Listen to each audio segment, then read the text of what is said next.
한마목터 등가시기 PUKNING WAROL 토롬 이쟁 따비리 베싱 puram apujem saigurjamna taramloksari koknona khurumjari ngasigi season azariba number 9077722001 number 6 screen da leijere loinana ngasigi thormasi da video call da domna thormasi saruga bining labadi khoigi number 7005707808 hariba number sidani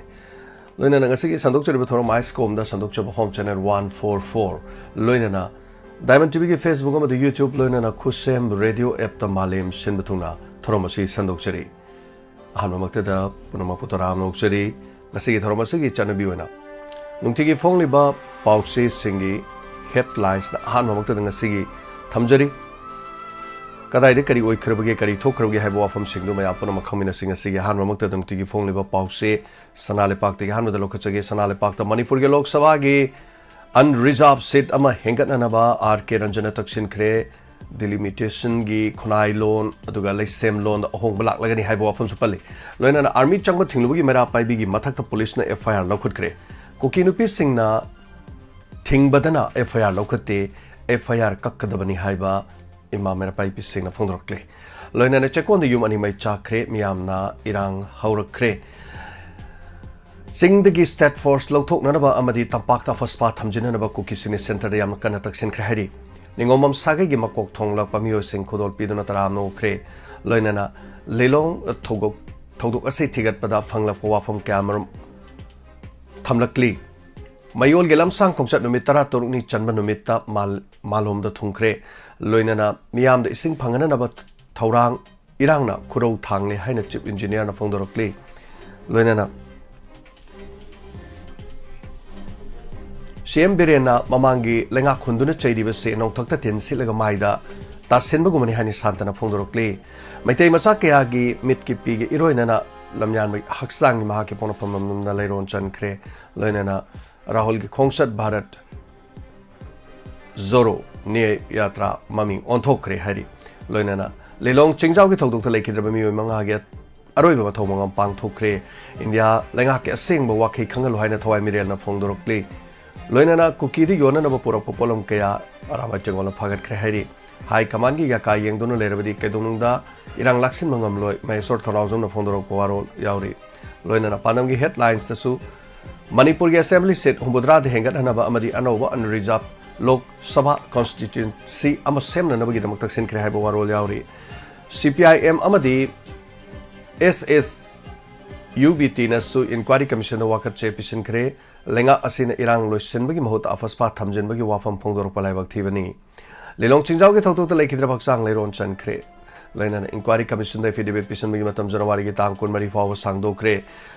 Loinana Bom Tamjilam Bayana Motor Cell Camerum Lerame Haiba Wafam Singauri. Manipur Jal Jivan Mission Pandam Panglori Haibagi Chinava Lady Haiba Wafam Mamasu Fongli. Loinana Class 10 Pre Board Exam Pangtok Paho Cre.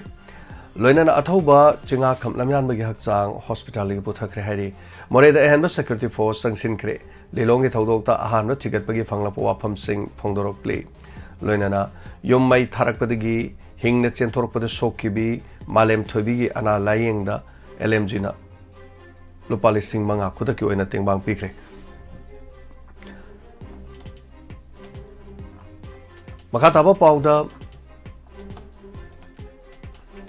Kanglai Paki Meragi headlines Pizari Lilong Chingjao Get Dr. Lake Drabami Mangagi Aroba Tomangam Pang Tokre Manipur Tolib Irang a C CM Biren Amadi Mahaki Cabinet Minister na Section Bawat Padi Torokun Haina KSI Santana Wafamasi Pongdokre Loina Mamangi Saida Laitao the Nahatarondoi Hatkiba Loina NHRC na case Malokola Krehari Loina More the Langan Henbo Security Force Tajin Durang Action with a packet Pahokre Koke Militant Yang Kairom Memma Rom the More the Sangsila Pahokre Habagi Pau Fang Lahari Dr. M. Danavirgi Mayungi Tongal da Sakangdaba Sing na hand grenade Amatamjilam Le Haiba Warol Asimatang the Sufongli Loinana Puyelan Paugi headlines the Su Moreda Police ke Henba Pasnin Sing Sangsin Kre DIZ Amana Luchingba Singna Koke Militant Sing O Pauna Long Tok to the Tigadori Haiba Wafama Yauri Loinana Manipur Violence Commission the Fidibit Pisan Mimatam Sangdo Kre Loinana Lengana Paspa Amohana Tamjilapagi threat Topam Tokte political party Tarana Pongdorokli Loinana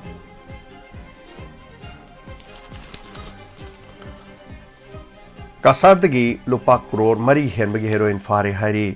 loinana langi saitheng nangaba artist singi pawdamda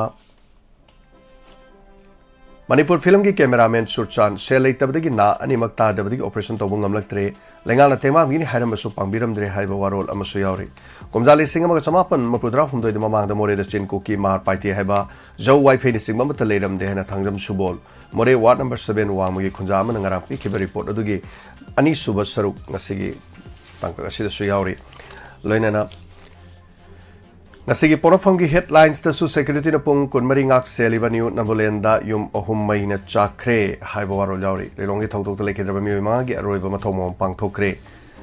apaspa thamlong labadi semna daita pugada bani santagi wafam tonga tonga ba cover gi warol singada ape manaba sing yauri loinana lelongi thawtok ta madui matang da RPM na ahan ba report ama puthorogli लोइना तांग तरा मरी हौरग मणिपुर की मुंबई फाव सकदब कांग्रेस के campaign Bharat जोड़ो यात्रा ममिंग ओनख्रे हाइबा वरोल सिग लोइना US UK यावना लेबाक तरानिथोय group अमना Yemen गी हौतीदा 16 वफम हाइख्रे middle east Tamang तहननब पुरक कांगू मखै ईरान पुनसिली हाइबा इजराइल ना हाइबा वरोल यावरी बागदाद ईरान की मिलिटरी लीडर अमसु हातख्रे लोइना म्यांमार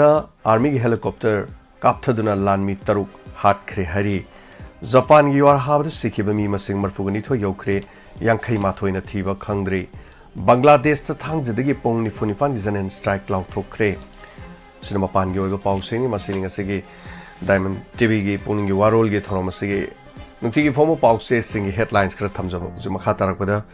नंबर सिदा मैमना कॉल तोबिदुना दो मदोंग की पोंग द फाबिरको वाकलोन सिंग अदु share तोबियो फोंगदोपियो ngasiगी Toromashida season nazariba number animak screen da leijare 9077222001 loinana 7005707808 video call da Toromashi suruga agne hello Jirai bai kisamtung da ki panispi taram lok sele medam pran sori tapi kari kari wafam happening sa ngarangi speaker da ai yam thine nungsi lai raba ton bai ba se phire pado na paraso yam wana khangba do min usit pi da ba topiba utpiba nei bi ba mayam do da piri ba message do yam thine phajai adu maina awa batara ba lai raba kana lai jada ba mi sing na thengari ba awa ba mayam se speaker da ai da na mayek chengna pi ba do yam thine nuai jai aduna adugumna lai raba misang lai da bai ba che koi mi saban kangpo Sampai kan dalu ba ya para pale puki kaya na koi ki ses port po post ki kabu more dagi utu pair ka talak badi ya para laite do koi nanging badi mam lay koi di misang singal le jada balai ra bani na ngang bangam jade ngang jara roi sa simba thodok singse message pi dana speaker de ai da kaya rak ana hai kara bani do koi wa ngang na so ising na palle na ngang jaba ngam jade pangan bin na ore neta khot khini je chitang hai raga loi jara ke sa am noi je speaker te ai do pirep na tawri do ko chamanai mi chang sangan bulai tradi punamak wa bagi mayung na vibe si tumba pamba mi di wa ba mayung na vibe si punamak akhang na ra ba pamni si hai jaraga thamjage sa Thachari torom chinga si puning warola haibirak pa haibetari rang inspector ti ainu ngai na tapira thank you so much matangi caller da khudong chaba pijari saruga biu phongdo piu domodom su si torom sida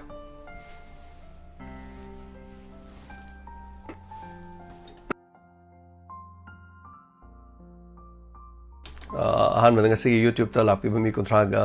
ngapi gani Facebook ta lapi bami kontraga mathoi taram nok chari hanana Suni bala inam Andaga Hamita Thachari Sunita once again Bimol Ningombam Thachari Uzanan Taram Loksari Uzanan Taram Saruga Birapa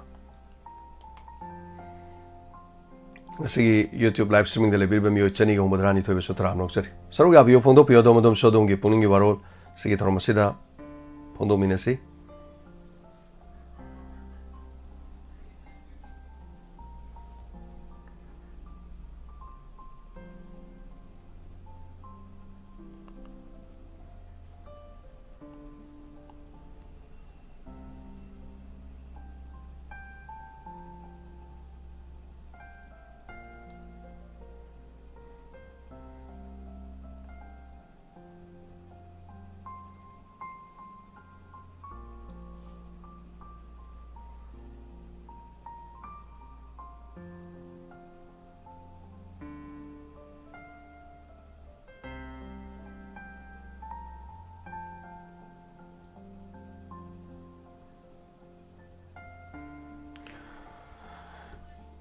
Thagachari, Mayam Panamak, Matang call to Bidun Surgabio. Ningom Toby Sar Kuidabi Matam Tung da San Entertainment Program that Yawira Pudoyam Noise, Yamna Pungning, Makala Masuze Sanana. Thagachari, Pandam do Panglapatung the Smai Papotion on Hoi Ningom Toby, Punsi se Makanya, me have it at a cop and Sigimo Matose. I don't know. Yam Nungai White away from the Louis Toker Kandago. Amuhana radio, the Lapung Moganami, Cannabis Sodom Yawe, otherwise, my bill sing in a Taza Pizot. I radio the Lani. A quick poche, I am a transmitter, the Gipolam sing. I see I am a cargo, the Luino Purani. I see Delhi the cargo, I am a Purani, Nero Peles to get a computer Gipolam sing at a tesu. I see Haying Loni Yoxilani. Aduga center the Habitarico. Paddy Delhi room the Mila Cadabane. The Mohana Pankat Pocoto would have near the Tantra the Moi Pankalabaya, Habagi, Sayu Popone, Tantra the Moi Lagadi, Pankalakan the Hogodini. The Amazon Campum, Yam not doing Amazon, Sikong the New Radio, lady say Amazon Campum will be for Satini. Hello, being able to live from my visit. Hello. Taramloxeri, Madam Anila Casadegi. Sadak. As. Aina ngarang nang oja keno da nundangi program da tholok pasiga aina phone je tau chang de biji ndum lai hoi danga sigi pungning ni waran je idi ko ga ngawai thi hajik ta mung nau na je lai ngasai na mu sana gi keno gi ki reliquiem da lei adum keno tawre ai kaino ngasi tawi si bai je sintana kappa khot pa taw adudi record mate ma thadorok pani da o aina khali adui da pungning ni waron da keno tawi me Puning warol the Tograba, Nahan Tokibagini Tang Hungi, and the Mayam Taho of a single, Kanghong Navana, Tagatsabani Matemoko. I know I sit out in the Amarandamu tea, Internet Yadi, Internet's a broadband yadi, who's broadband yadi, Queen season they say Simginet, Haitarico. Simginet, Nisinasi, and Sizu Berata, Udram Pacaledo, Internet say Hanagi, Besnelgi season of the Besnelgi say, William Chow Baitare. Bill say the policy kun some TV say Namakta Bill the BSNL Gudu Kakreba. And I amok some Navatori. Duna net say Amamuleva, Amasi, am the Nuivoko, Masi Amamu, Masomo Ho Waitare. Yam Kanadi Pangagane, Oki, Ablochiadaba, Aduna Maramurkanda, Punkai Mangaranga, they don't tend the lady. Then a sidegi, Hone and a Kessel of Pumler go. Adi Tokodo, Mutkazilu in Tea Haitari such. Aduna same maga mugde hapsan maga tin maga khot maga as angak pani da som da tawri internet yaw da dia de thabak se aduna yam no wajare hauji amu open ma thok to voice no adu mayam sorga birak pa mayam gi su ngarang dang is papan jong phama ba ram keno tawraga ina is try to buje tawri sana nga si thok pi da pa si yam tang ai no wakhan jen mai gi ban nang program da em ko inspector ta ai mi to de mi Jasina tau doi si ai nai na muare kan adai di sum ji gi adai di loi salak pai na ka do phone je tom try to thang ga te busy da lai re du ga di ai na khali mi ma thang gi kon se kana gi laki oi de thang ga laga ji nge hai be to ai gi ora di phani da adu mayam queue da oh loi queue da listen adu sum mathang sum tau jara lo re do ko sum yana ba ko Hoi, nong magi dum I pau sinama do da dum ta ba sinama kena o jagi hapchang ni khara nungai dira oh chang si khara problem khara ga lei dum nan da chalu betu ai dum hang ga da ba to hang dre hoi kidney si ai ngarang isai ya ba sakya na khan ba adu sak na anda ge na sakya na khan la ge isai ya ma ka de saktre soidena sakpio matang chaba ko soidena sakpio program da sakya ni iraga di thamai hoi sidagi di kaino muk tawro lore koi gi phangdraga ko whatsapp ta tawraga isai sakpiro na hana tharaga saklak pai sai ge du madu kana de mi paisa kokala tawro lore phun ngak pa gi nei paisa pangtha tha de su ngam rang ngam dro lupa sam tang di tha gra ge kesu kai jam inspector tayai de su ndang de koi ta bangam de nung din da nongan baga itara bani iru mai tha raga thabam loisalaga nongan baga ya tara bani inspector tayai nong mai ta hau da inspector tayai su nungai te serial do ma mathang do Thagachari madam ko soidana tabio adum mayamna wajagi inspector taya kitang ngan khatpagi hai dusu amaron dadi wajagi kitang kano taw ngan gat laga di wajagi ries to kitang kano taw na ries kitang matam do ries taw bagi matam do kitang phangi dana adoi di wari leitradi kamai ngan doino wari di ire yauri ne ne oi ba karam matam da iraga karam matam da is asiada ba ko ite yade ba de phammaga ite irage no hoi ai ngasi lila leire thabam leire harabada ai nungthin da junum ieba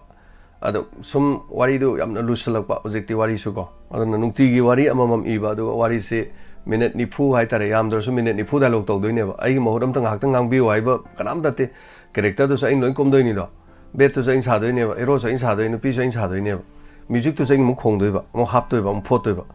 puno makse ani khatang engon da su dum ludi lu bne ado mayam na di anyway amore ko matang matam na soidana production do isa ji khan ngai tab ne ise san ngai tab ni no ko ata tension me am yom ko solai ba kare hai tare yam se na ha di khoi gi yubraj te kendra ji na hai ba do ai ni hip li ba se tingkhang mathak tani hai ba do adu ni chap mane na jem sagurjam ne hip li ba se akai ba likli ma chet mathak tani aina thoro all hipis aduna kari hai ni ko iramdam sigi amateng pangning ba degi amna tawjaning ba pangthoning ba sum yam lei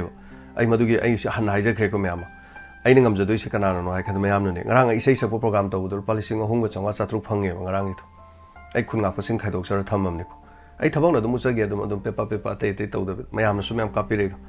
policing nga taruk dum lei re ado si se tor kan ai cheng chak wan doi ni yerum lei doi ni nga kok ta lei doi ni khota ki cha ba ya ba adegi simyam je dum pitok ki se ba myam khoi nga si se de nungai lei se kai na kanan lei lino khoi gi dum ta ne adana khara dum to ki sai tare ta seng badi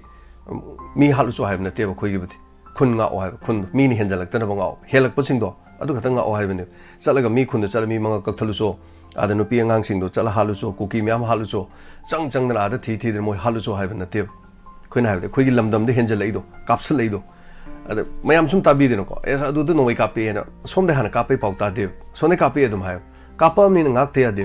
kapam ni ngak ter de ke do de henjalak tuine sum henjala sum changa ga sum yok sala dim phan me yon yok doine kangla da firan pa hene hai ne be me gi ana sipuno mak sa khoi khangam thoy marak sida khoi masen khoi de ke do le ge bu amaga hunna ba amana ma mawalong na da ba amana magi de gi hosik se bot naksalam ni na yeng da sung ware bot king akta de kai ngang na le sing se khoi ta ba yam pam dre hai tar yam sen har kan da losim bi gedam solution da be wat matang lai manung da bu honar be torom be ana khoi kare hai tar khara to bine se hai tar so khoi na tra su go dum le kai ge dum to bu su mi hai thaga chari me da lupa cham su pang bire thank you so much thaga chari yam khajani lupa cham se go thank you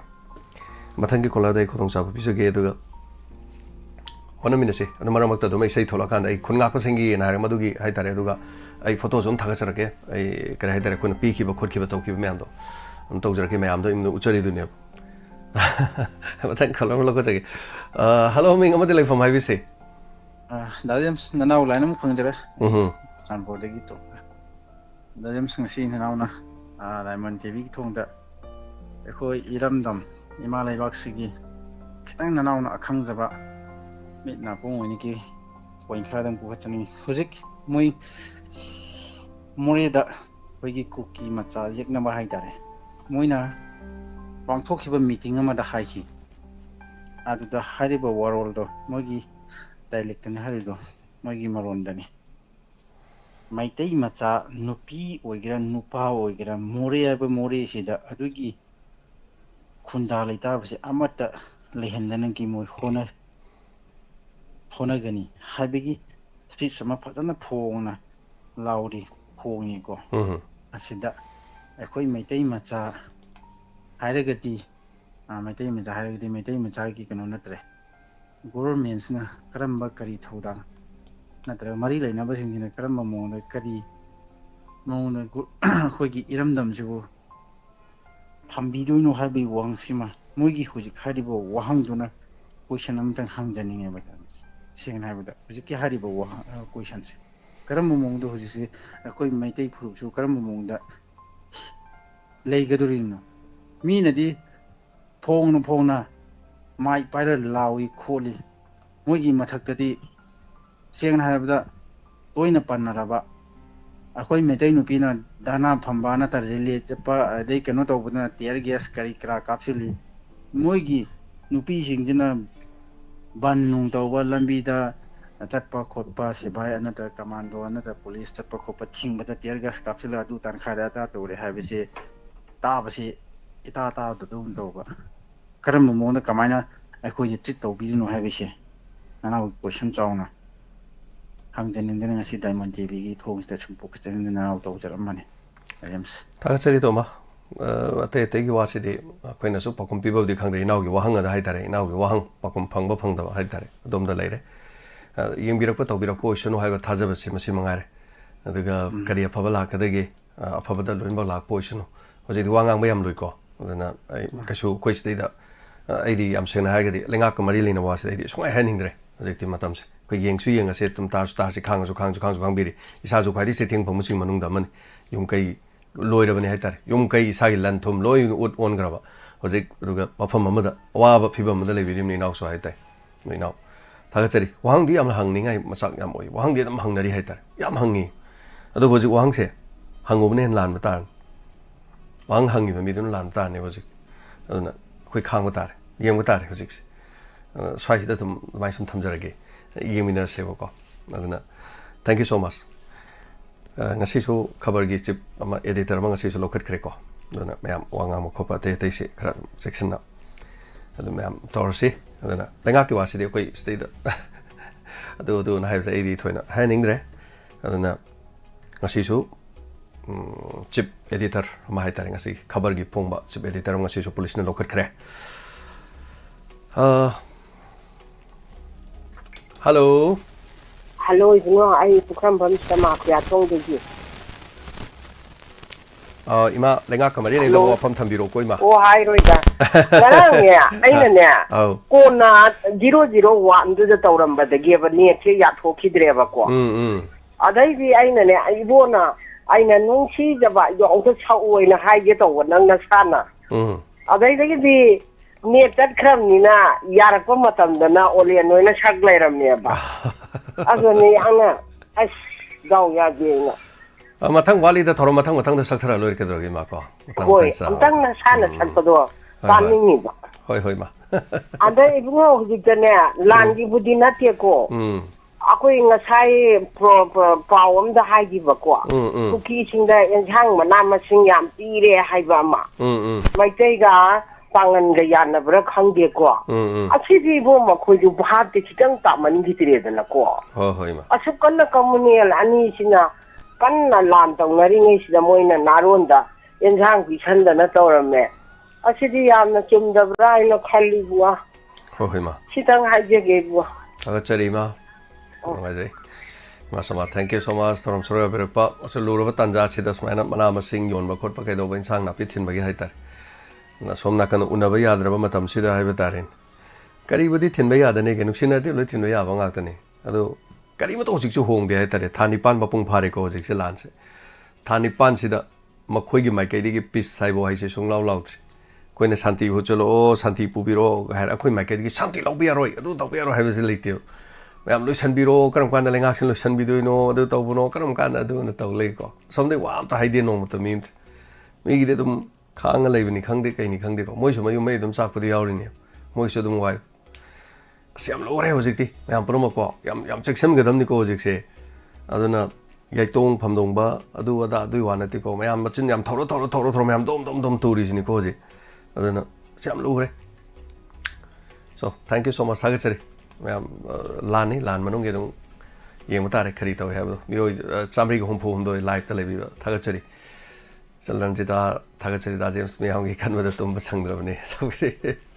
ꯔꯤꯁ ꯅꯥꯎꯔꯦꯝ ꯊꯥꯒꯠꯆꯔꯤ ꯌꯥꯝꯕ multi talented ꯍꯥꯏꯕꯤꯔꯛꯄ ꯊꯥꯒꯠꯆꯔꯤ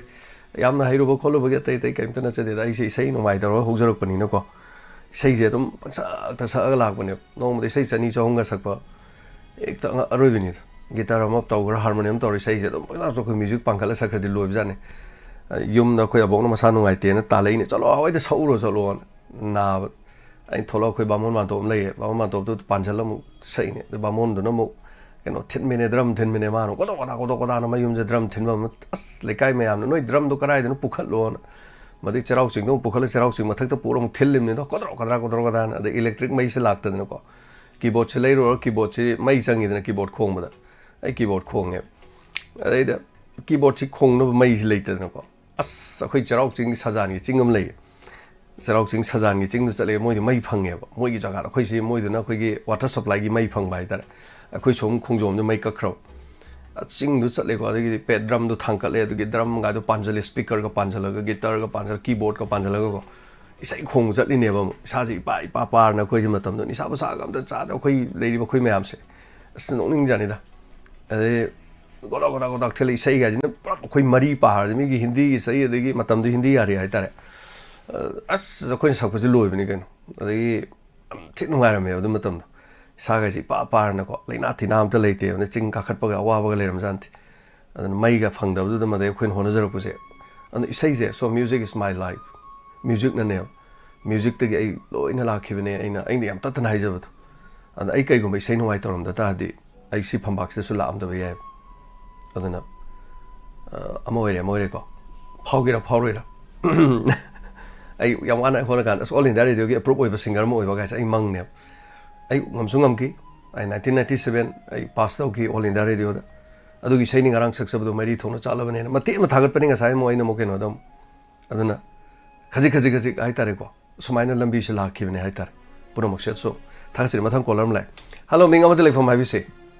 no mai bung dagi ma me mane taram lok sari ma isa gi wari ta ga lai to e ai bi ma kari habi ning ba habi Erene thauram mayam si isagi mathang tawrappa mayam doi ma su dum yengi yam nungai ba ko ado wa ga amta ngang ningdre dei ma de hoji kan je ngang gom si ma tai kai mai le na bam ta lan ga mari le na ba do da kai mar gum khoi tok pom tok khar tawr se mateng khar pang se mateng khar pang ga ne khoi tok ya ba som taw le se ko hoi to kano ne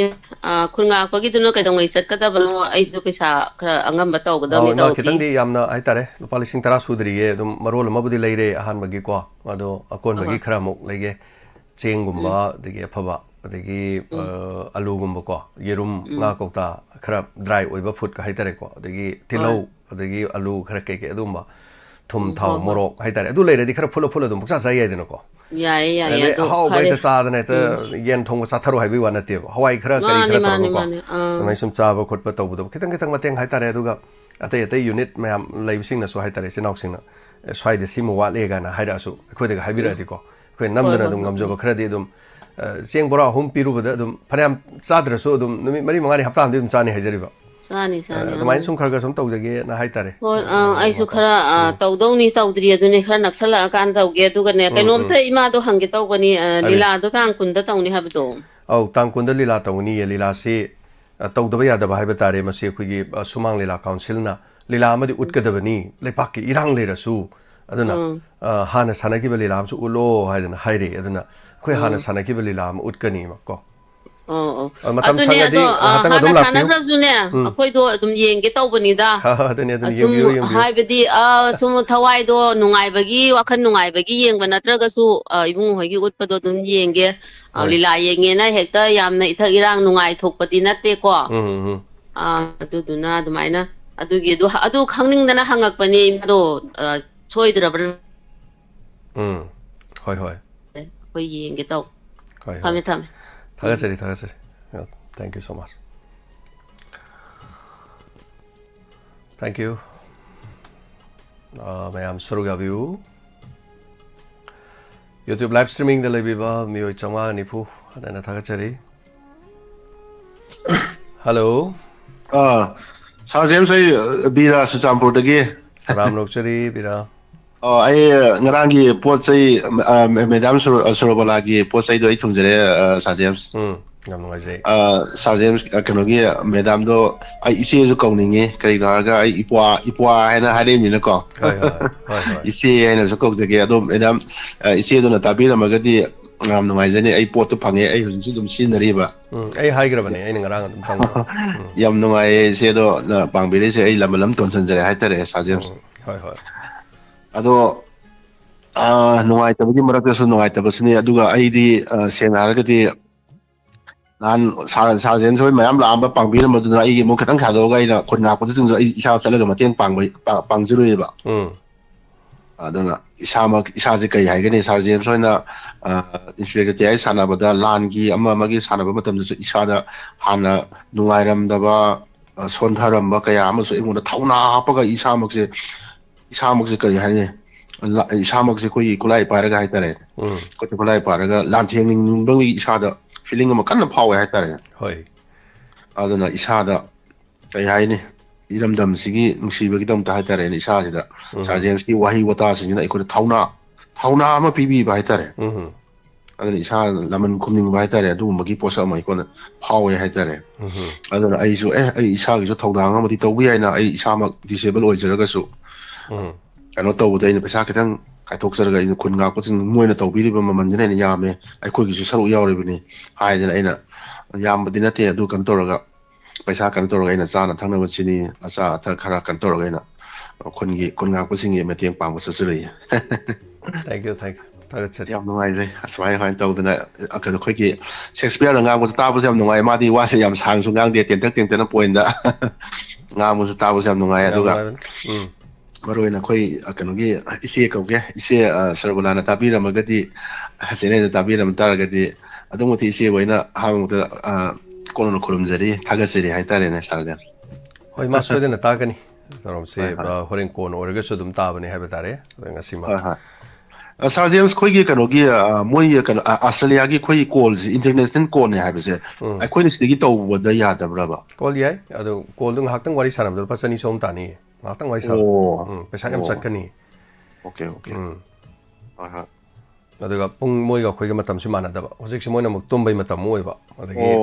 moina mo hogalak puna khoina hinga moi ba sumi mi tum ta ni koi puning gi warol daga mana thorom yara isi pura saksa thok matungi yam thengba matam gi ni haitare numidang sak thongi ngai saksa matung adai ni haitare pung mana da ba gi haitare ko khara khena ba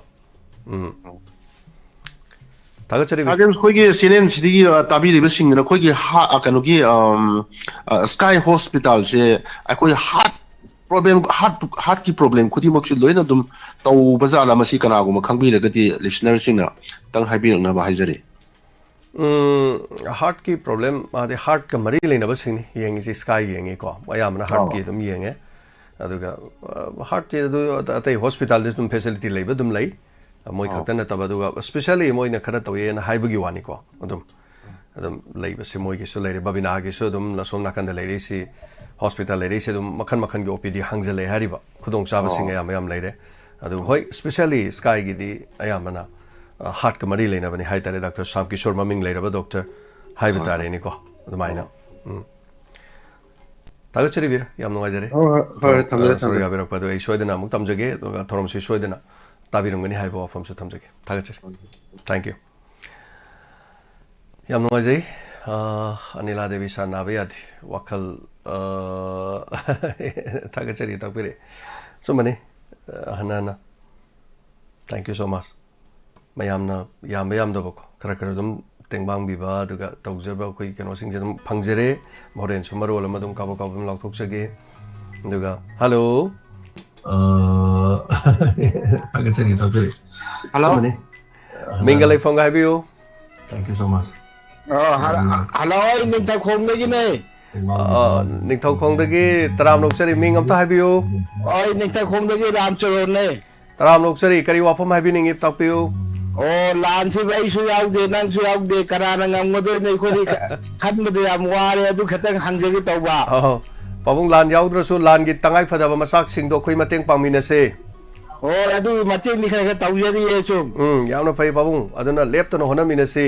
hauji phawda aikoi lan sigi chaitheng amadi lan sigi awaba nanglabada modern hauji phawda lupa lakh tara gi mathak de hena khoisu mateng pangjare kaya ama su pangna bo honari masidagi hena ko dum honamina se aduga cha thakta gi kari degi angam da khoi de natra su ye ko pamum aduna dom lekai gi so dum ngamba thak to honamina se nongoi paiba khaktana lan yaw banate lan chatli bu gi matung do sogat na ba madi inkhat na ba honaba gi mathau tai pungning thogot pa mathau tai hai tai pamum ko sal su thaga chari wala ba tanya de sar gi wahi ta udar ko hakam ko te chat pagum tawe yam no ai jai thorom se kari de yeng bi bage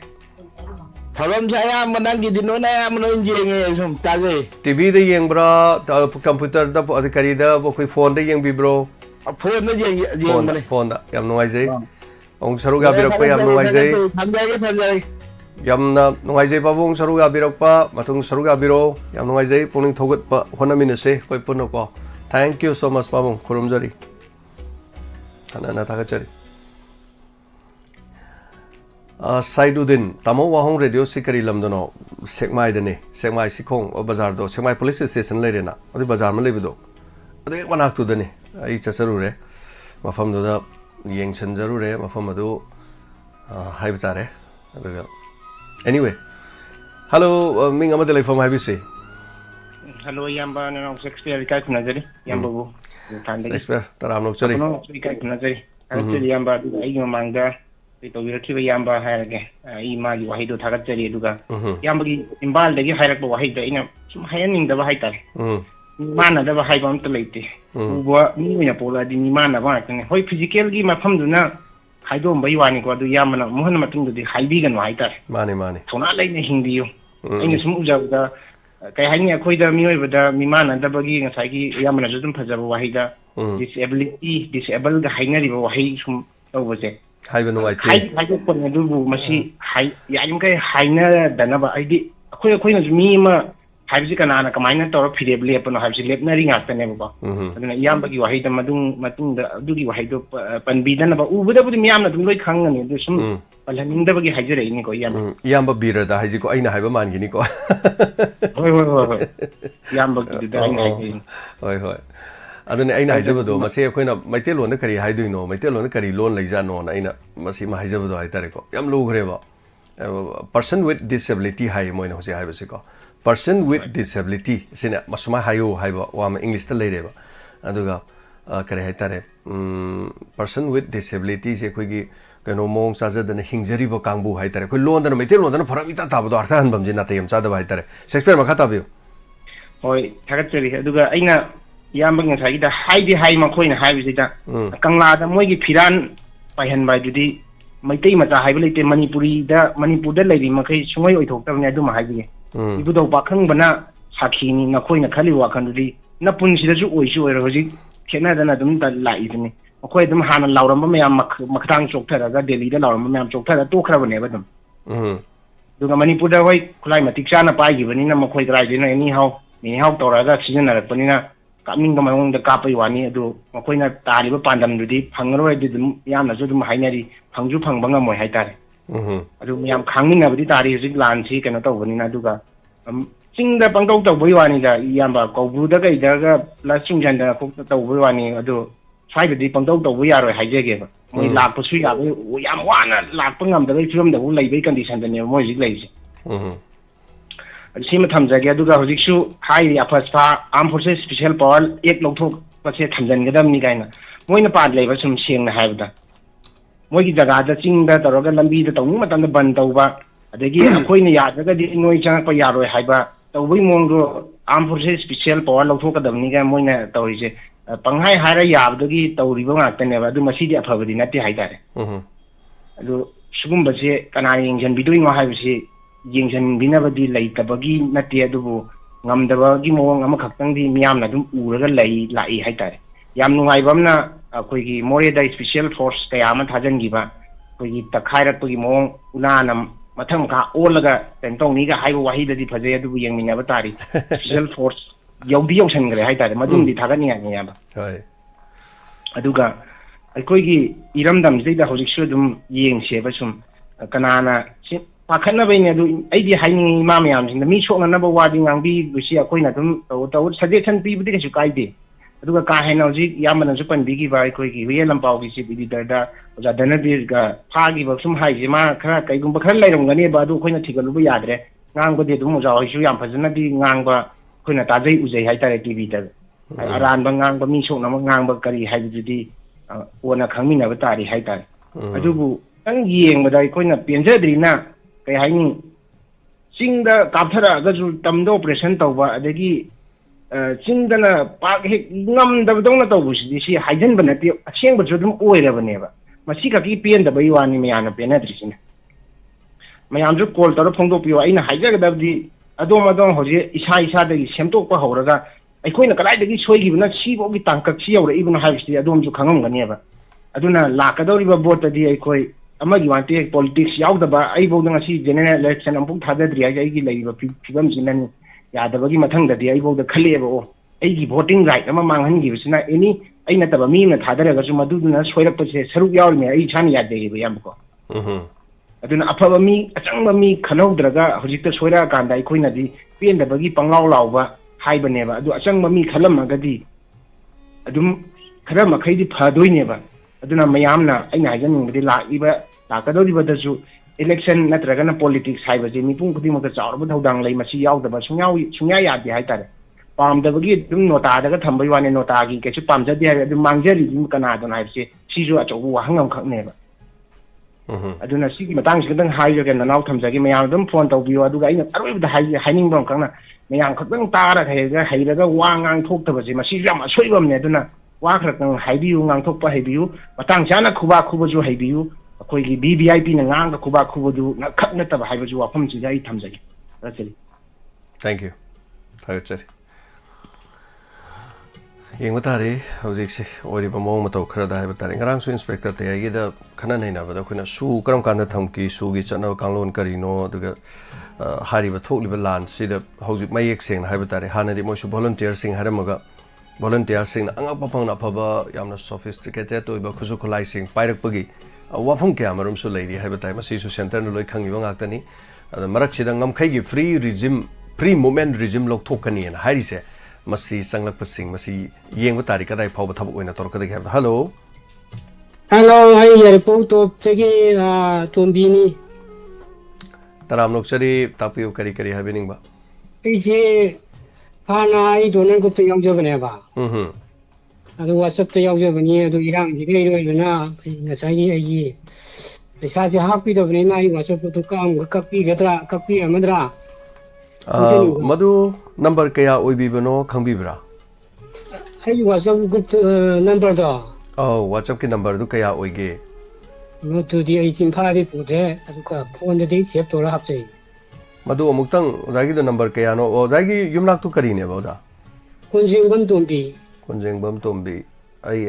ta angang gai da ta hangjage ko leiramaga dai details so haijarake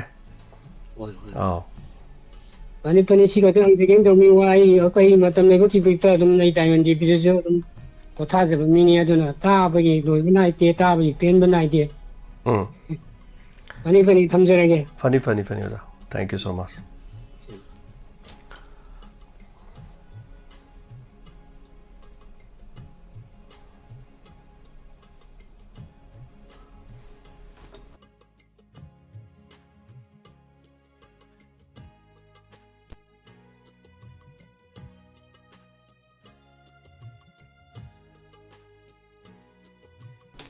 hello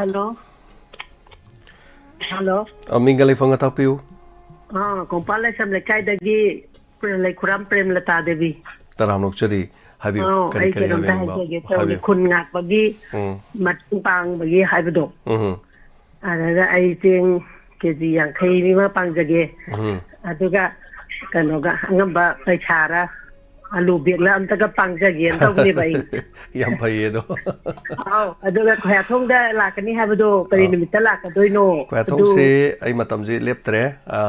somda akoi madam nandini hoi maroi na moi yam yauni na haiba da moi suma panda none da sathoki ba da moi halaga moi gi asang ba suti me yenga kanda moi ga punna satmina ge to bane do chatringe da mayam da su law thok charake no mani ni watlinge da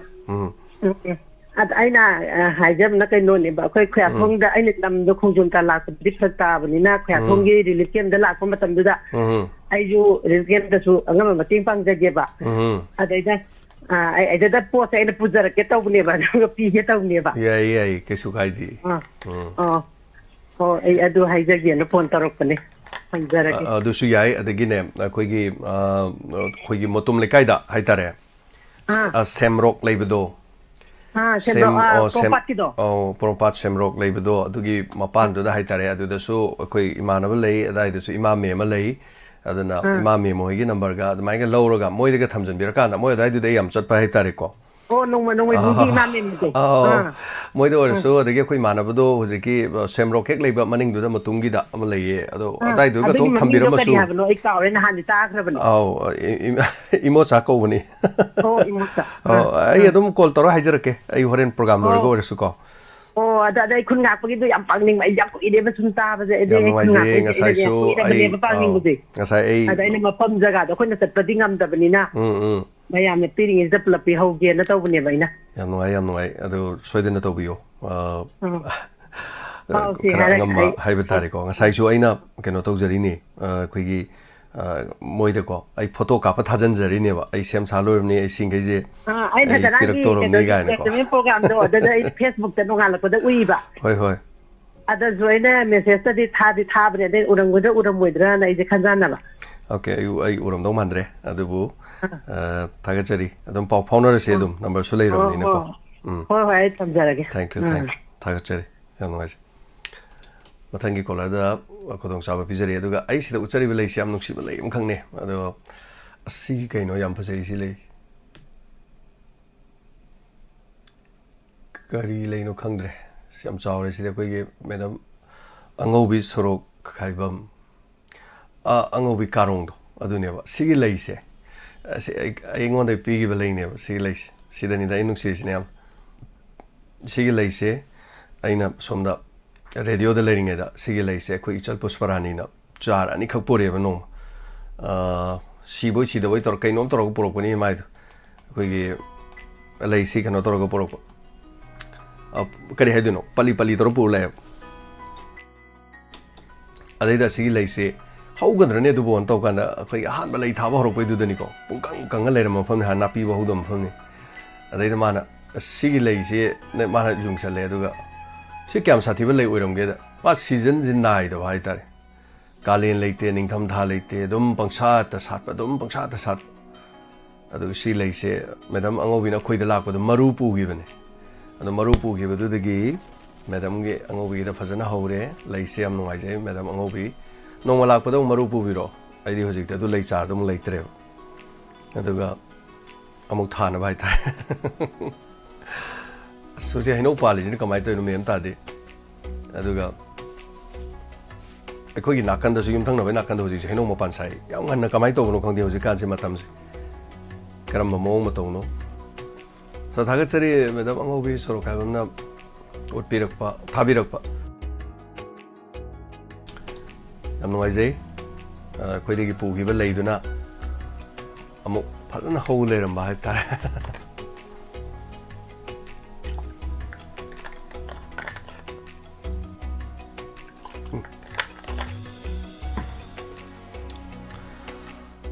Thank you, madam. Thank you, chari mayam dosa ye pet uchare. Adagi madam ki se sanari su yauri ye.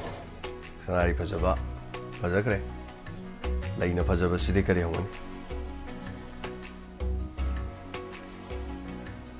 Mayam call to biu, call ngai jari. Hello. Hello. Asa sendo anu mutada ko nona. Thapa phung chari. Ai kela bagi manimon. Karabo chari. Tapi. Ngaranggi spectator tayagi ori da yamna phajaba matang si amni yaw khandu ga to khanna bagi matang du su paning duga loselam dai matam da isai mati ma sum nupina salak pam yaw dana kanu da salak pado yamna sa ba haidare ko ai ma kamaina happy jana sibu yam sukam sana na happy nupi dugi ai thim ma oina yakpa and film gi dum madum tawhan ba puking je ni ata ka ge taw chai du ta ran da sum atayam le ba adu sum phongduk ingna phondok pane aduga aina sum haijening ba ma kai ku ga akoi gi lila gi nupi sabi mang da oh vai ta ko ma do sana yam nungai ta vai ta ko aduga ma ngon da oi ba film du gi matang da su mana aidi tawfam khangdabagi neba man haijai do adu manipur da de je awana mayam ama leibanina thabak subam chafam ꯑꯗꯒꯤ ꯈꯨꯗꯤꯡꯃꯛ ꯂꯣꯏꯅ ꯈꯪꯒꯗꯕ ꯃꯇꯝꯅꯤ ꯑꯗꯨꯕꯨ ꯄꯩꯁꯥ ꯈꯔ ꯄꯥꯏꯔꯒꯗꯤ ꯑꯩꯅ ꯍꯥꯏꯖꯅꯤꯡꯕꯁꯦ ꯃꯅꯤꯄꯨꯔꯗ ꯂꯩꯇ꯭ꯔꯁꯨ ꯃꯄꯥꯟ ꯂꯝꯗ ꯂꯥꯛꯑꯣ ꯈꯪꯗꯕꯗ ꯂꯨꯄꯥ 50,000 ꯂꯣꯟ ꯂꯩ ꯈꯪꯗ꯭ꯔꯁꯨ ꯐꯪꯒꯅꯤ ꯍꯥꯏꯕꯀꯣ ꯆꯥꯕ ꯊꯛꯄ ꯄꯨꯂꯞ ꯐ꯭ꯔꯤ ꯑꯣꯏꯔꯀꯥꯟꯗ ꯂꯨꯄꯥ 13,000 ꯍꯥꯏꯁꯦ ꯑꯗꯨꯝ ꯐꯪꯉꯦꯕꯀꯣ ꯃꯇꯝ ꯈꯔꯒꯤ ꯂꯦꯜꯂꯣ ꯂꯥꯎ ꯁꯤꯅꯤ ꯑꯗꯒꯤ ꯍꯧꯖꯤꯛ ꯕ꯭ꯂꯨ ꯚꯦꯟꯒꯤ ꯀꯥꯡꯕꯨꯁꯤꯡꯗꯨ ꯆꯥꯟꯗꯤꯒꯔꯗ ꯂꯩ ꯀꯣ ꯃꯣꯏ ꯄꯨꯂꯞ ꯂꯩ ꯑꯩꯈꯣꯏ ꯏꯃꯥꯟꯅꯕ ꯑꯃꯒꯤ ꯔꯨꯝꯒꯤ ꯃꯈꯥꯗꯅꯦꯕ ꯂꯩꯔꯤꯁꯦ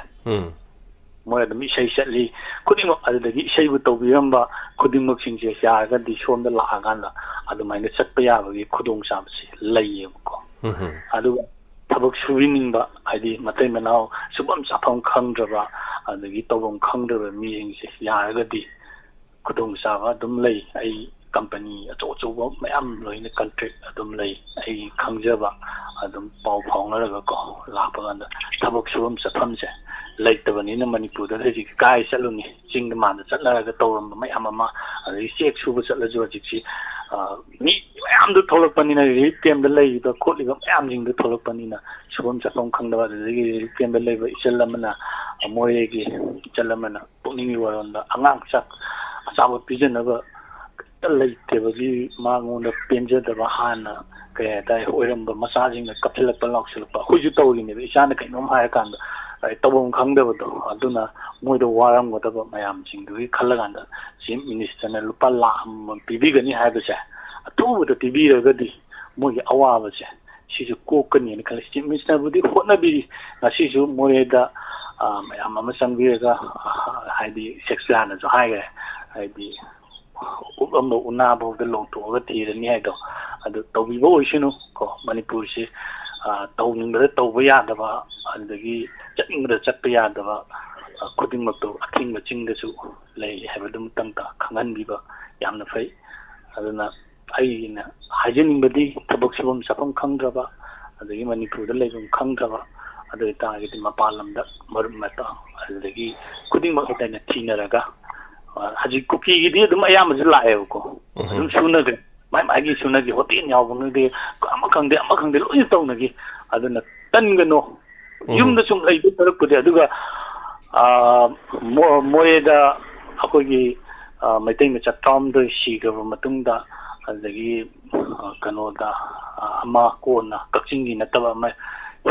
ꯂꯥꯛꯈꯤꯕꯗꯣ ꯑꯗꯨ ꯏꯃꯨꯡꯒꯤ ꯐꯦꯃꯤꯂꯤꯒꯤ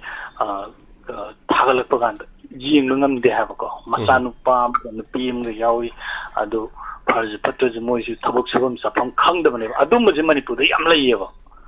ꯑꯗꯨ ꯂꯩꯔꯤꯕꯁꯤꯡꯗꯣ ꯀꯩꯝꯇ ꯈꯜꯂꯨꯅꯨ ꯂꯣꯟ ꯁꯨꯈꯪ ꯈꯪꯗꯕ ꯃꯌꯥꯝ ꯑꯃ ꯍꯧꯖꯤꯛ ꯊꯕꯛ ꯁꯨꯔꯤ ꯆꯠꯂꯤ ꯃꯩꯇꯩ ꯃꯆꯥ ꯃꯔꯛꯇ ꯑꯗꯨꯝ ꯁꯨꯃꯤꯟ ꯆꯠꯃꯤꯟꯅꯔꯒ ꯑꯗꯨꯝ ꯍꯤꯡꯕ ꯌꯥꯕꯒꯤ ꯀꯟꯗꯤꯁꯟꯗꯣ ꯍꯌꯦꯡ ꯂꯥꯟ ꯐꯔꯒꯅ ꯃꯥꯒꯤ ꯂꯝꯕꯤꯗꯨ ꯂꯩꯔꯀꯥꯟꯗ ꯍꯟꯗꯅ ꯆꯠꯄꯤꯈꯤꯕ ꯇꯧꯔꯨꯕ ꯌꯥꯏ ꯑꯗꯨ ꯑꯗꯨꯝꯕꯒꯤ ꯂꯝꯕꯤ ꯁꯤꯟꯗꯣꯛ ꯁꯤꯟꯖꯤꯟꯕꯒꯤ ꯃꯇꯦꯡ ꯄꯥꯡꯕꯁꯨ ꯑꯗꯨꯝ ꯑꯩ ꯉꯝꯒꯅꯤ ꯃꯌꯥꯝ ꯈꯪꯅꯕ ꯃꯌꯥꯝ ꯂꯩꯌꯦꯕ ꯀꯝꯄꯅꯤ ꯃꯌꯥꯝ ꯈꯪꯉꯦꯕ ꯑꯩ ꯑꯗꯨꯒ ꯍꯥꯏꯇꯥꯔꯦ ꯍꯣꯇꯦꯜ ꯂꯥꯏꯟꯗꯁꯨ ꯃꯌꯥꯝ ꯑꯃ ꯃꯔꯨꯞ ꯃꯄꯥꯡꯁꯤꯡ ꯌꯥꯎꯔꯤꯕ ꯈꯣꯠꯂꯤꯕ ꯑꯗꯨꯗꯒꯤ ꯏꯟꯗꯤꯌꯥꯟ ꯅꯦꯚꯤꯗꯁꯨ ꯑꯉꯥꯡꯁꯤꯡ ꯀꯣ ꯃ꯭ꯌꯨꯖꯤꯛꯀꯤ ꯇꯧꯅꯤꯡꯕ ꯍꯥꯏꯕ ꯇꯥꯔꯦꯀꯣ ꯃ꯭ꯌꯨꯖꯤꯛ ꯈꯔ ꯇꯝꯈꯤꯕ ꯑꯗꯨꯅ 22 ꯌꯔꯒꯤ ꯃꯅꯨꯡꯗ ꯂꯩꯕꯁꯤꯡꯁꯦ ꯑꯗꯨꯝ ꯃꯣꯏꯗ ꯑꯣꯟꯂꯥꯏꯟꯗ ꯀꯩꯅꯣ ꯂꯣꯏ ꯂꯩꯕꯅꯦꯕ ꯑꯩꯈꯣꯏꯒꯤ ꯃꯣꯏꯒꯤ ꯖꯣꯕꯀꯤ ꯃꯇꯥꯡꯗ ꯁꯤ ꯑꯦꯄ꯭ꯔꯤꯜꯗ ꯀꯝꯄꯜꯁꯔꯤ ꯂꯣꯏꯅ ꯂꯥꯛꯀꯗꯕꯅꯤ ꯑꯦꯄ꯭ꯔꯤꯜꯗ ꯁꯤꯒꯤ ꯄꯣꯠꯁꯤ ꯂꯩꯔꯕꯅꯤ ꯑꯗꯨꯅ ꯌꯥꯔꯒꯗꯤ ꯌꯥꯎꯁꯟꯕꯤꯌꯨ ꯁꯤꯒꯤ ꯖꯣꯕꯁꯤꯒꯤ ꯄꯣꯠꯁꯤ ꯑꯣꯟꯂꯥꯏꯟꯗ ꯂꯣꯏꯅ ꯃꯥꯒꯤ ꯂꯣꯏꯅ ꯊꯥꯒꯗꯕꯅꯤ ꯑꯗꯨ ꯃ꯭ꯌꯨꯖꯤꯛ ꯈꯔ ꯍꯩꯕꯁꯤꯡꯗꯨꯗꯤ ꯇꯧꯔꯒ ꯇꯧ ꯇꯥꯔꯒꯗꯤ ꯈꯨꯗꯤꯡꯃꯛ ꯊꯕꯛ ꯆꯪꯕ ꯌꯥꯕꯒꯤꯀꯣ ꯈꯨꯗꯣꯡꯆꯥꯕꯁꯤ ꯁꯦꯜ ꯄꯥꯝ ꯇꯤꯡꯗꯅ ꯑꯩꯒꯤ ꯉꯥꯛꯇ ꯂꯩꯔꯒ ꯌꯥꯎꯈ꯭ꯔꯤ ꯃꯌꯥꯝꯁꯤ ꯌꯥꯝ ꯌꯥꯝꯃꯦꯀꯣ ꯃꯣꯏ 9-10-15 ꯃꯨꯛꯇꯤ ꯑꯗꯨꯝ ꯌꯥꯎꯈ꯭ꯔꯕꯅꯦ ꯃ꯭ꯌꯨꯖꯤꯛꯇ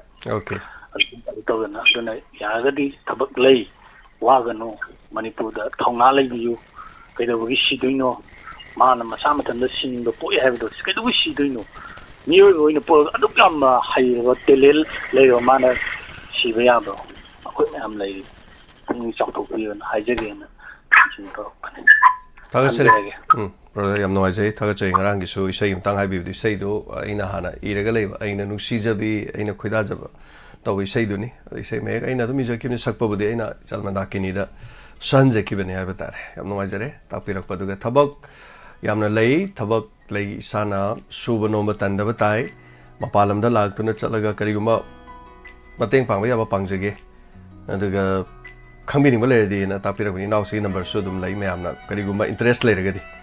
ai khoi gi matam da su ba music tong minara kan da ase imung manung nang nge na ko nang mede khu jam nang nge ba adu ai na mo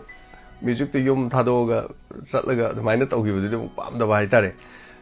sai de ga isai de kai kai tawra kan da mayam na su ma sa khangbi ba de aina sakcha ba isai khara da smaina top 10 ga ta ba khot pa mayam ni kai khum de bi da di ga na sai de bok da ne khoi na khanjarin ima na ji pa na isai sanmin re de mayam khangbi rong ni ko ticket flute basi khong do ai khoi pula homi na re ne ba ai keyboard khonge deni drum thile ma basi khonge ade manglem na ma su drum thile rabin na aduna saxophone khonge syam adagi syam na guitar hai tara khoi mari manga se adagi khoi ibai sing thok ma demanta ma pung tabla ye de ne so khoi smai na group amane hai tara khoi mi tare ni pans si marak si tiken jina ma pa na sang nga sai gi army ge si basi khong tor sang thok khro ni ma thaba khan thok khro as ma ma lai tab da khoi do ho ji ka yang ni am ho e ba ma na thak chang gi du di ma amuk chang hui amuk to i amuk chang hui ani ra hom la kai su taw e ma so khar le kan nu rabin je mo saxophone khong le me de khar le ga mo adu so muk si bai chang ri ni ho ji pho dum chang le ri ma hai yok tai ni ba awa bo ge ai ta do bo mai hing na ba lambi da dum tre ta mai chang na gi na le pun si wari me am hai ta re anyway amarak sida call su lai call la inga sida ai lewa gi ozau jin na thabirak pa video am khang ai free lewa gi ozau jin hai si hingmen se koi hai bagi wakhalon da amadi sel thungi phibom khajik to orabasu pagatna na ba free gift free tech service ta lewa gi sanglen da pangthok minakre yumda season nadana leiba afaba firol lemna kathok pirak pa aduga darkar leiba mina amuk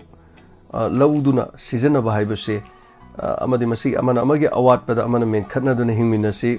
kana gumana season naduna season nadraba firol sing leibirabadi lewa lamding da katpiu aduga haibagi haibadare aduna season aba firol si mangna legeda ba suruk to aduna give and take lobiyo amadi pubiko pibiramo amadi pubiko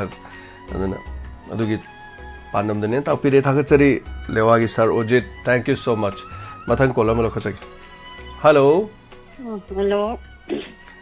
oh ai yang bu bigi siam ba ne ba dai pa wi kai khum na bu chari hoi ngarang gi entertainment program gi pa na saruk ya ra ko yam nungai la thongtok ning ba hoi che ikin china gai ta bu ju mathel amane pa na ta bu ju yam nungai ba ko hoi pa gi khonjen pa ba du da gi sai ta ba phang bu yam nungai ba hai ta re ne saruk ya ge na khali ngai je dai pa na china ko ne sai salak ko da mai na tin bam ya ko ha ra ko du da ne adam ki da na dum saruk ya hau dre ba ko ipa gi gun na hen ba ni na ngam de ba ya ba ai di no ko da sira ma mai na ting ma tem ya ko de da hoi hoi aduga inspector ta ya gi phire pa gi matang da dai pa na singnara di aphaba da singnau hai ba ma khata e ba ko yam phaja ba hai da ne na phaja aphaba rom da singnara ga di aphaba dum poi ba do ya na phaja ba point do duga phatta ba ding din na phatta ba ji di upai lai tere ko hidak lai te do ne mane phatta ba mi jing ji ju moi gi wa khalun da mi gi phatta na ba taw ga nungai bam pokcha bra khang de ne phatta ba mi jing de dum di la da ma do ro tai bang da su dum si jam pho e ba yam nungai aduga ito ga yam bung ga na wari li ga dum mateng oina wari taw ga drama thana ra ko yam nungai ba hai tare ne moi ani na yam bung na lo da lo chan gi roi do taw roi ga hang gi da lo yam nungai aduga lai ba ki issue da moi ani na khana ba du di am pha ya da ki matik yam na nungai dei ba mayam da yam tak pi ba tare lai ba ta ju lai ngak ta ju praja da ju yam ta ga re du gi matang du masam thagat ninge ba ko aduga ibagi police ki matang da khoi gi MLA minister no wagera man no wagera chengbu chengna raga di police asum gi dam ga di khoi mairong ya ga ne ga na police ta thongna ma happy ba do adu gi dam ga ipa ba hanna na thaga tai da maina police nge du marol atu da maina mayang gi dam ga tawbi raga di yam ngai ne hai tare yam ngai da speka ta ya ja khang de da ke ma ding ngai du na ipa ba sa chi gi dam ga hanna na thaga chari thank you che samjarage thank you che somna mathangi caller da mo kudong chaba pizari minute adam lady mayam minute almost 30 minute adam hena adam lady yam punama charu ga biu phongdo piu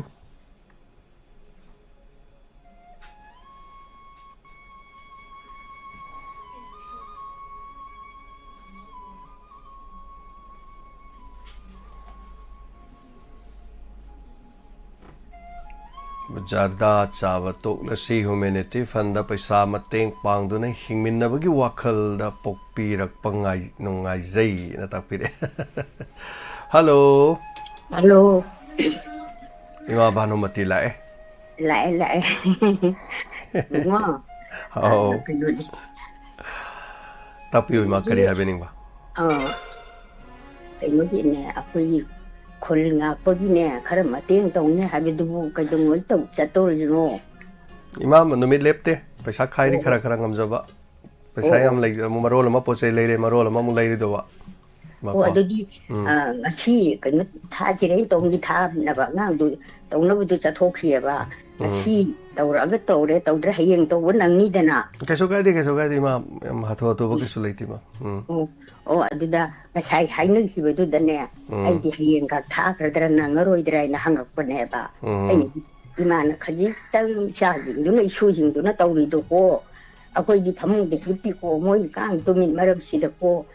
Imana ba pu kanna na bai na tau bisi da ne khaji ta or tu phun mari kumbang tang imana hap se ning na tau bani ko adu hangi tau bani adu di hayeng tau rasu nang ni haban tra hoi adu so hangi tau bani ba adu ga ne hoji ne ima kapte kari gi no ya kino do mori da gi ne shu kumbo rom da ni sana dum hayam ba do na kapte Acha kita umano bahita mdre suya isa da buktal da di hayba do ma suya ngwa na ho de eto na tamo is na soy aram dong to oji ako di ma amarom da madung magtinang da banina siya di tumi ko masyado na di siya ni hay mabukti lami pina pa do na masyado ko kan na thong ngay lite ba pan daw dito mayang hito do wali siya ma da kusunati ade ina dun thok ba ina ko Shuai dra mai bia mai sao cái dra không đi shu mo vậy đi anh ngang vậy đi adi na kan ba shu na ne ma ti sila ati hani da ko ai na ina na ne mai to ni ta ka pi ba pi si ta re ma thada rồi adi di ma thang da ngang tu shu mo rồi vậy đi nu ba thabak lai si da la pi hai đứa hai cái bệnh nó có đi làm cái nó mà sao chị ta không vậy mà bạn nó Bangalore rom đây mà bạn quay sai gì mà bạn đã cái làm đâu rồi đi đâu rồi đi Bangalore rom đôi bên này mà có cái này đã Bangalore rom đôi vậy Bangalore rom đã quay đuôi rồi chụp cô mà nó bảo hai đứa đi quay thằng chụp hôm nay hai đứa đấy sunu pi đứa nó chana đứa nó cô cá mà đã Puro bene mane masana kaya suram no khang di mani bu ne le ha do yong ka tum de le ga me to yin den yon be salu de du tau ye da tau ye hale e kai du no so khoin tau do khara chong nung bu tau ye ha di khoin tau du bo si ye sale ha bi ha ten ye sanang na tie ba na no ma yo do no ma de le di phibam du bo adigi sarkar na thindi ba si su biren hai akhoi no wari si di kharadan hai ba biren du wari di yam waram gani ko ayam si di khan bada som da ki yu ayuk na ba si to re som da chi to re mangon da su yam waru be ati andun ba thak ima su pau de som ta ja be wan ba thak thong ba si na center da su kharat kan jan ba khotan be kharat tong ba adan adun ne ba adai sana adun ne to bu kaya di nuai tre bu tap teran ai isa mai tam ba khan dre isa ba thal la di ha do ada thamoi he so pa iman aduni da nuai ti da am nu pam cha ma na mu hai pa do mai to ra cha cha da na moi ne le ho ra ga sunu pa ra cha tra nu ko da na to ra ga to je ra di phani ma du mu hoi da na te do hi mi ni sing taru he li hai ne re nu ken de le je adu ka ya da wa ra ga ni du khalu ba de iman ya mai cha do adu wa am ga hai Habib. Ta bro. Tai ma. Ma na ne sai re ngam i ba ko na han ma tik chitang di bai ba yi da hai kre na ko aduna ta ba ai ne telen hai do telen hada bu adu da ne sai re tam chi ge aduna ai chi na han gi di teli hu ji na min mari rom sa me ba adu da ta u chi bi su khang dre adu gi do telen ha ki do adu number di kira khibane ba moi si thuk lo ko du udre ba kadai de kari to ra ꯌꯥꯒꯗꯒꯦꯕ ꯍꯥꯏ ꯇꯥꯛꯂꯛꯑꯣ ꯑꯝꯇ Ima numidang pung mapan taba matam nipan makai taba mapan taba matam da dum live ta changaga yengbiro Diamond TV live haidana thiraga adaga thoramdu da dum maming thabani thoram du maming do hoi thoram du mamai da dum thabani ma tai karima ta thidraju ne Diamond TV live ana ibiro Diamond TV haraga live ana the issue sing da hangbiro hapet ko nukti gi thoram tawbudo tu mamang do da ima TV di yengbor di TV da tok thara di kari lai ke do yesi khangdong ni phone da na thina ba ma changba ko kari da tharga haiba TV da ISCOM code ladi ko ima ISCOM do sammaga imung do da leiradi ima loi uradong ni phone da natrasu o adusu thoina khangdi de ima ju ji ko hati de lei hati da hoi hoi da di gwati do da yar roi ma ko khangdi adam adida aina sung khitang aduga aina pa chatruk tharake na khaliye ko atu che changa amane khulna pagi da hapiyo asam amane athagi khaibidu da hapten biu imana tawji ima ahal bidi ore adore sune mai kana na bagi nati imana lengi di khajik tang upun mari aba ko tang pang je bang amade na tawbon ko waro no thagachari ma yam ngai jare ado ngarangi more degi sana gi sunungai tabai paudu da haitare koi sunin tonjam samram daina lupa changam kapire aduga koi Madam Victoria na lupa chamam su kapire haitare aduga Madam Sorobalana lupa lising anima haibatare sanagi dam to pibire ado thank you so much Madam Sorobala su hanana thagachai ado hariba senpham sing do ai nahan pirakpudu sanada pirudriba ai thorum du tarakanda soidena maki sanada mateng khra panga kanesa aina kitang ujaba musu leiba ko ado ai sanada mayamna pirakpa khara do ado ai soidena ai keno tawjage mayam das ucharake sanada pibagi photo or video ai ucharake ado sanagu makya mafam du da leibani na aina sangsalu se yam ludi luiba maram di sanagu mayam ne baleis mafam du leido adana wari ba mayam du dagi ama khaktane khatorok tois ade aikoina pareng le phalaga se mayam nangi na lising taruk nangi na manga nangi mari nangi ani gaina mayam lei mayam do khoin pibadi ke sungam jadong na te chamana aisu ko be na te aisu suri ne bas nomine su honai se stop mayam hingali ni sidai da khoi su tha magi lupa la mani la pa du na torom manage tor kan honara kan aikoi gi su hingna hona ba du mayam mateng du na su aikoi hingmina ba ne aduna taseng na ha ga de khoi hingmina se ha ne khoi taisa khoi su hinge mayam su dum hingbio ado angam ba lupa lising tara kun mayam na loi puthopio loi pibio ha be khoi ka su leite angam manangam bagi chama dong war su chani dong war su ko ado khajik tang haitar Shakespeare studio da ko budi nungai dong wandi ai dum labi thoi da ina dum chatpa ma pa ni na tang tho ga gate ma pa da sai bog dong thopiro na pirama loret adoi wabuti adana hingmina se haitar thagachari ma thagachari ai thagachakibne video do mate ma ngasai thagachakibne aduga ai mari thona chala bai sei du su mate ma thagatkibne ngarang gi do chenau sing mayam na u hodre mate am do thabiro kholo yam hai aduge thajabane mayam nungsi bi bisin yengbio sana gi do yengbio mayam pamaga like to bio pamdre dum skip to bio aduga mingon ngangu bo kholu bagi chairu bai wa ma thokta de akoi sida de mi gi video am yengni paiga paktega duga daga haning bodi haija suno ka su thodok laite koi gi khoi gi wade koina tawri do koina tawri du gi hena fana to bunga ma do moi bio koina khara something tawri do pendre na koina tawri du hena fa badum to bo bio daga soibele sun tak piro wakhalo mana ba sine sanction biro punna chatminase punsi sida haitar adongi punsi da akhoi gi wari dum ibe ya ai gi wari da dongi wari dum yaw be ya kaimta kai beliti ado amang bo leibra ne ke su leite huralu se mi manghalu se amna te aina mi gi mateng pang dori mayam angamba yambadi na te khasi khaina khoi mateng pang si hai bane ade adongi tias to ibe yaw doine adongi wari do se ibe dum yaw doine adongi punchi da se yaw doine adom nungai doine asi je aisu ngamjaba lupa chama do mateng pang ja khibni ga sigi nungai be se as gam leibni ma ke hai do no khangte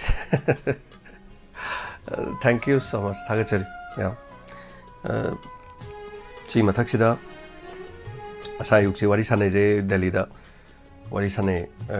radio gi matang yam hangbi mayam na ꯏꯃꯥꯏꯕꯦꯜ ꯁꯤꯡꯅ ꯀꯔꯝ ꯀꯥꯟ ꯍꯧꯗꯣꯏꯅꯣ ꯀꯃꯥꯏꯅ ꯇꯧꯗꯣꯏꯅꯣ ꯑꯩꯈꯣꯏ ꯅꯪꯒꯤꯁꯦ ꯍꯧꯅꯤ ꯍꯥꯏꯔꯒ ꯑꯗꯨ ꯇꯧꯕꯅ ꯇꯧꯋꯦꯕꯀꯣ ꯏꯃꯥꯏꯕꯦꯜ ꯁꯤꯡ ꯌꯥꯝ ꯅꯨꯡꯁꯤ ꯍꯪꯕꯤꯕꯗꯣ ꯑꯗꯣ ꯑꯩꯁꯨ ꯗꯦꯜꯂꯤꯗ ꯋꯥꯔꯤ ꯁꯥꯟꯅꯩ ꯉꯁꯥꯏ ꯑꯗꯨ ꯑꯩꯈꯣꯏ ꯄꯣꯠ ꯆꯩ ꯑꯌꯥꯝꯕ ꯉꯁꯤ ꯀꯥꯔꯒꯣꯗ ꯑꯌꯥꯝꯕ ꯄꯨꯔꯛꯑꯅꯤ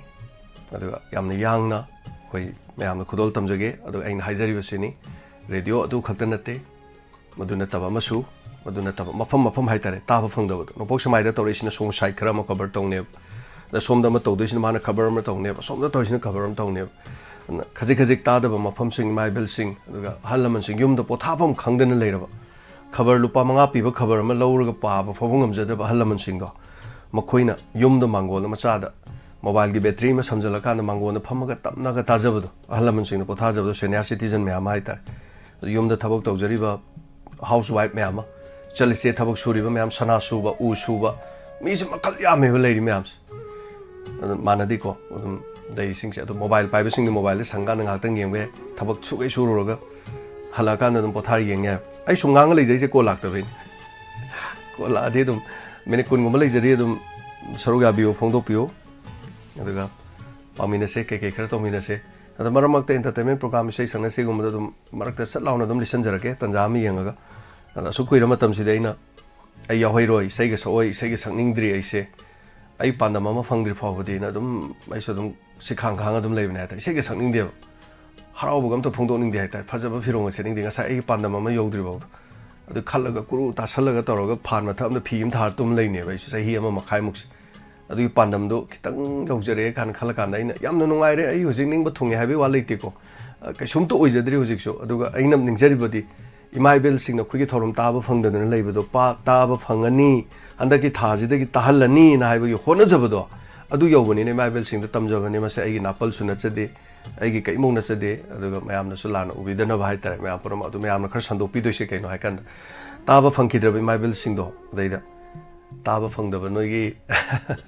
ꯄ꯭ꯔꯣꯒ꯭ꯔꯥꯝꯗꯣ ꯌꯥꯎꯔꯛꯑꯅꯤ ꯍꯥꯏꯕꯗꯣ ꯑꯗꯨ ꯈꯛꯇꯒꯤꯅꯤ ꯑꯇꯩ ꯀꯔꯤꯝ ꯂꯩꯇꯦꯀꯣ ꯃꯌꯥꯝ ꯃꯊꯪ ꯀꯣꯂꯔ ꯑꯃ ꯂꯧꯈꯠꯆꯒꯦ ꯍꯜꯂꯣ ꯃꯤꯡ ꯑꯃꯗꯤ ꯂꯩꯐꯝ ꯍꯥꯏꯕꯤꯌꯨ ꯍꯜꯂꯣ ꯏꯕꯨꯡꯉꯣ ꯁꯤꯡꯖꯃꯩ ꯅꯥꯝ ꯊꯤꯡꯒꯤ ꯍꯤꯞꯄꯤꯕꯝ ꯇꯔꯥꯝ ꯅꯣꯛꯆꯔꯤꯁꯦ ꯁꯔꯨꯛ ꯌꯥꯕꯤꯔꯛꯄ ꯊꯥꯒꯠꯆꯔꯤ ꯍꯥꯏꯕꯤꯌꯨ ꯀꯔꯤ ꯋꯥꯐꯝ ꯍꯥꯏꯕꯤꯅꯤꯡꯉꯤꯁꯦ ꯉꯁꯤꯃꯛ ꯏꯄ꯭ꯋꯥꯒꯤ ꯋꯥꯍꯣꯡ ꯔꯦꯗꯤꯑꯣ ꯂꯥꯛꯀꯗꯣꯔꯦ ꯑꯗꯨꯅ ꯏꯄ꯭ꯋꯥꯒꯤꯅ ꯀꯟꯅ ꯍꯣꯠꯅꯖꯕꯒꯤ ꯄꯣꯛꯄꯗꯒꯤ ꯍꯣꯠꯅꯕꯗ ꯂꯣꯏꯕ ꯅꯥꯏꯗꯕ ꯂꯣꯏꯕ ꯅꯥꯏꯗꯅ ꯀꯟꯅ ꯍꯣꯠꯅꯔꯛꯄꯒꯤ ꯃꯄꯥꯟꯅꯤ ꯉꯁꯤ ꯏꯄ꯭ꯋꯥꯅ ꯐꯪꯒꯗꯧꯔꯤꯕ ꯄꯣꯠ ꯈꯨꯗꯤꯡꯃꯛ ꯑꯁꯤ ꯏꯄ꯭ꯋꯥꯕꯨ ꯅꯨꯡꯁꯤꯕ ꯏꯄ꯭ꯋꯥꯒꯤ ꯋꯥꯍꯩ ꯈꯣꯟꯖꯦꯜ ꯇꯥꯅꯤꯡꯕ ꯏꯄ꯭ꯋꯥꯗꯒꯤ ꯇꯝꯖꯅꯤꯡꯉꯥꯏ ꯃꯌꯥꯝ ꯑꯃ ꯌꯥꯎꯕꯗꯨꯅ ꯉꯁꯤ ꯏꯔꯩꯆꯥ ꯄꯨꯝꯅꯃꯛꯅ ꯏꯄ꯭ꯋꯥꯒꯤ ꯗꯥꯏꯃꯟ ꯇꯤꯚꯤꯗ ꯂꯩꯔꯕ ꯐꯥꯎꯕꯗ ꯉꯔꯥꯡꯃꯛꯇꯗ ꯂꯩꯔꯤꯕ ꯅꯍꯥꯟꯉꯩ ꯑꯉꯥꯡꯁꯤꯡꯅ ꯇꯧꯕꯗꯣ ꯑꯗꯨꯅ ꯅꯨꯡꯉꯥꯏꯇꯦ ꯍꯥꯏꯕꯗꯤ ꯅꯠꯇꯦ ꯑꯗꯨ ꯑꯣꯏꯕ ꯇꯥꯔꯒꯁꯨ ꯏꯄ꯭ꯋꯥ ꯂꯥꯛꯑꯦ ꯍꯥꯏꯕꯗ ꯃꯌꯥꯝꯁꯤꯅ ꯁꯦꯂꯦꯕ꯭ꯔꯤꯇꯤ ꯑꯣꯏꯅ ꯏꯄ꯭ꯋꯥꯁꯦ ꯍꯦꯛꯇ ꯑꯣꯝꯁꯤꯜꯂꯒ ꯉꯁꯥꯏꯒꯤ ꯇꯥꯅꯤꯡꯕꯒꯤ ꯄꯣꯠ ꯑꯃ ꯂꯣꯏꯅ ꯎꯕ ꯐꯪꯕ ꯑꯗꯨ ꯈꯨꯗꯤꯡꯃꯛꯁꯦ ꯂꯣꯏꯅꯃꯛ ꯇꯝꯖꯅꯤꯡꯉꯥꯏ ꯑꯣꯏꯕ ꯏꯄ꯭ꯋꯥꯒꯤ ꯃꯌꯥꯝ ꯑꯃ ꯌꯥꯎꯕꯗꯨꯅ ꯃꯌꯥꯝꯅ ꯇꯣꯞ ꯇꯣꯞꯄ ꯂꯥꯏꯔꯤꯛ ꯂꯥꯏꯁꯨ ꯍꯩꯕꯒꯤ ꯄꯣꯠ ꯑꯃ ꯃꯉꯣꯟꯗ ꯌꯥꯎꯔꯤ ꯍꯥꯏꯕꯁꯦ ꯍꯦꯛ ꯊꯦꯡꯅꯔꯨꯕ ꯈꯨꯗꯤꯡꯃꯛꯀꯤ ꯋꯥꯈꯜꯂꯣꯟꯗ ꯑꯗꯨꯝ ꯃꯍꯥꯏ ꯇꯥꯕ ꯅꯨꯡꯉꯥꯏ ꯍꯥꯏꯕ ꯌꯦꯡꯕ ꯅꯨꯡꯉꯥꯏ ꯍꯥꯏꯕ ꯄꯣꯠꯁꯦ ꯁꯤ ꯈꯨꯗꯤꯡꯃꯛꯁꯤꯅ ꯂꯣꯏꯅ ꯌꯣꯝꯃꯒ ꯇꯧꯕꯅꯤ ꯍꯣꯠꯅꯕꯒꯤ ꯄꯨꯟꯁꯤ ꯑꯃꯒꯤ ꯃꯃꯜꯗ ꯏꯄ꯭ꯋꯥꯒꯤ ꯍꯣꯠꯅꯖꯃꯟꯁꯦ ꯈꯔ ꯃꯈꯩꯗꯤ ꯂꯣꯏꯅꯃꯛꯇꯤ ꯍꯥꯏꯗ꯭ꯔꯒꯁꯨ ꯈꯔ ꯃꯈꯩꯗꯤ ꯃꯍꯩ ꯌꯥꯜꯂꯦ ꯍꯥꯏꯗꯅ ꯅꯆꯦꯅ ꯈꯟꯖꯩ ꯑꯗꯨꯅ ꯄꯣꯛꯄꯗ ꯌꯩꯈꯥꯏ ꯊꯤꯡꯒꯥꯏꯕ ꯍꯥꯏꯕꯁꯦ ꯃꯇꯝ ꯈꯨꯗꯤꯡꯃꯛꯇ ꯂꯣꯏꯅ ꯂꯩ ꯂꯩꯔꯤꯕ ꯈꯨꯗꯤꯡꯃꯛꯇ ꯏꯄ꯭ꯋꯥꯅ ꯍꯧꯖꯤꯛ ꯋꯥꯍꯣꯡ ꯔꯦꯗꯤꯑꯣꯒꯤ ꯀꯥꯔꯒꯣꯗ ꯄꯣꯠ ꯄꯣꯔꯛꯀꯗꯣꯔꯦ ꯍꯥꯏꯕꯁꯤ ꯐꯥꯎꯕꯗ ꯅꯆꯦꯗꯤ ꯍꯥꯏꯗꯣꯛꯍꯟꯅꯤꯡꯗꯦ ꯃꯤꯑꯣꯏꯕꯁꯦ ꯂꯝꯕꯤꯗꯅꯦ ꯈꯨꯗꯣꯡꯊꯤꯕ ꯑꯃ ꯇꯧꯔꯒ ꯍꯦꯛꯇ ꯊꯠꯀꯦ ꯍꯥꯏꯕ ꯃꯤꯁꯨ ꯂꯩꯇꯕ ꯅꯠꯇꯦ ꯇꯁꯦꯡꯅ ꯀꯜꯂꯛꯄ ꯌꯦꯡꯊꯤꯕ ꯍꯥꯏꯕꯁꯦ ꯑꯩꯈꯣꯏꯅ ꯂꯣꯏꯅꯕ ꯄꯨꯡꯆꯝ ꯆꯝꯕꯅ ꯂꯩꯔꯝꯃꯣꯏꯅ ꯈꯟꯕꯒꯤ ꯋꯥꯅꯤ ꯑꯗꯨꯝ ꯂꯩꯕꯅꯤ ꯃꯗꯨꯅ ꯌꯥꯔꯤꯃꯈꯩ ꯊꯕꯛ ꯑꯃ ꯍꯥꯏꯕꯁꯦ ꯇꯧꯔꯤꯕ ꯊꯕꯛꯇꯨ ꯎꯠꯊꯣꯛꯑꯒ ꯂꯣꯏꯔꯦ ꯂꯣꯏꯗ꯭ꯔꯤꯉꯩꯗ ꯍꯥꯏꯗꯣꯛꯀꯅꯨ ꯍꯥꯏꯕꯁꯦ ꯁꯤ ꯈꯨꯗꯤꯡꯃꯛ ꯂꯩ ꯑꯗꯨꯅ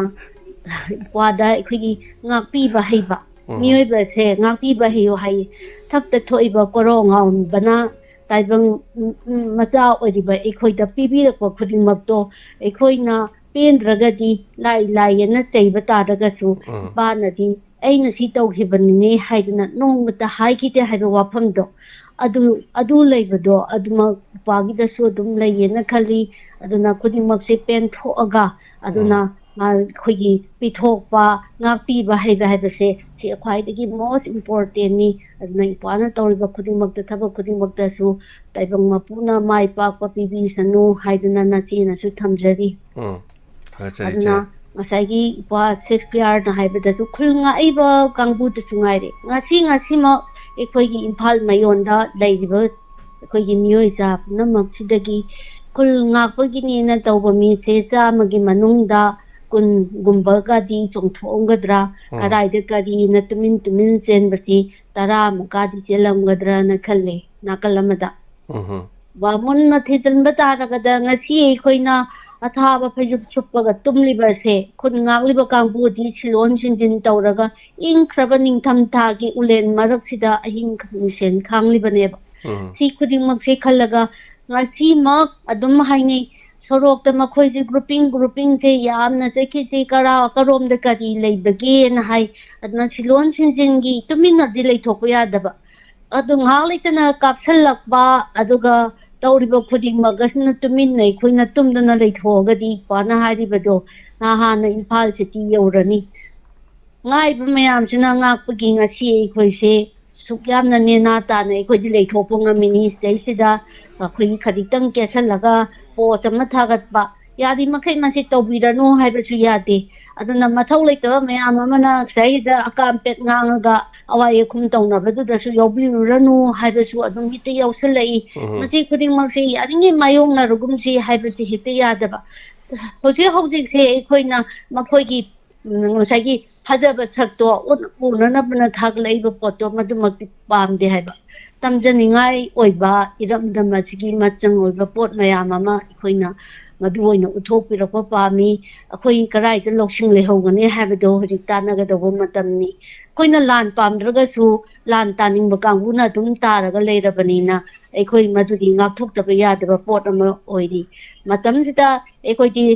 ꯔꯣꯀꯦꯠ ꯔꯦꯟꯖꯔꯗꯒꯤ ꯀꯗꯥꯏꯗꯒꯤ ꯈꯨꯠꯂꯥꯏ ꯑꯐꯕ ꯃꯌꯥꯝ ꯑꯃꯅ ꯃꯈꯣꯏꯗꯤ ꯂꯣꯏꯅ ꯀꯥꯞꯊꯔꯛꯑꯅꯤ ꯑꯩꯈꯣꯏꯅ ꯃꯄꯥꯟꯗ ꯏꯇꯤꯡ ꯇꯤꯡꯅ ꯂꯥꯟ ꯃꯥꯌꯣꯛꯅꯗꯣꯏꯅꯤ ꯍꯥꯏꯗꯅ ꯃꯄꯥꯟꯗ ꯄꯪꯂꯩꯗꯁꯨ ꯂꯩꯕ ꯌꯥꯕ ꯄꯣꯠ ꯅꯠꯇꯦ ꯂꯥꯏꯐꯁꯦ ꯀꯃꯥꯏꯅ ꯇꯧꯔꯒ ꯁꯦꯞ ꯇꯧꯒꯗꯒꯦ ꯍꯥꯏꯕ ꯄꯣꯠꯁꯤ ꯋꯥꯈꯜꯂꯣꯟꯁꯦ ꯆꯨꯡꯁꯤꯟꯅꯔꯒ ꯑꯩꯈꯣꯏ ꯃꯈꯣꯏꯅ ꯁꯤ ꯇꯧꯔꯒꯗꯤ ꯑꯩꯈꯣꯏ ꯁꯨꯃꯥꯏꯅ ꯇꯧꯔꯒ ꯐꯠ ꯂꯩꯊꯣꯛꯅꯕ ꯁꯤꯗꯩꯁꯤꯗ ꯁꯤ ꯇꯧꯕ ꯇꯥꯕ ꯍꯥꯏꯕꯁꯦ ꯑꯩꯈꯣꯏ ꯈꯟꯅꯕꯒꯤ ꯃꯇꯝꯅꯦ ꯍꯧꯖꯤꯛꯁꯦ ꯅꯠꯇꯕ ꯇꯥꯔꯒꯗꯤ ꯉꯁꯤ ꯂꯥꯟꯕꯨꯡꯗ ꯃꯥꯌꯣꯛꯅꯔꯤꯕ ꯃꯌꯥꯝ ꯑꯁꯦ ꯉꯁꯤ ꯕꯪꯑꯅ ꯍꯥꯏꯔꯒ ꯂꯣꯏꯅ ꯄꯣꯗꯣꯞ ꯇꯨꯈꯤꯕ ꯍꯥꯏꯕꯗꯨꯗꯤ ꯊꯃꯣꯏ ꯀꯥꯏꯔꯒ ꯃꯤꯀꯞ ꯃꯤꯔꯥꯎ ꯈꯣꯟꯗꯅ ꯊꯜꯂꯒ ꯂꯩꯒꯅꯤ ꯉꯁꯤ ꯈꯨꯗꯤꯡꯃꯛꯇꯒꯤ ꯉꯥꯛꯊꯣꯛꯅꯕ ꯂꯝꯕꯤ ꯑꯃ ꯉꯁꯤ ꯊꯤꯕꯒꯤ ꯃꯊꯧ ꯇꯥꯏ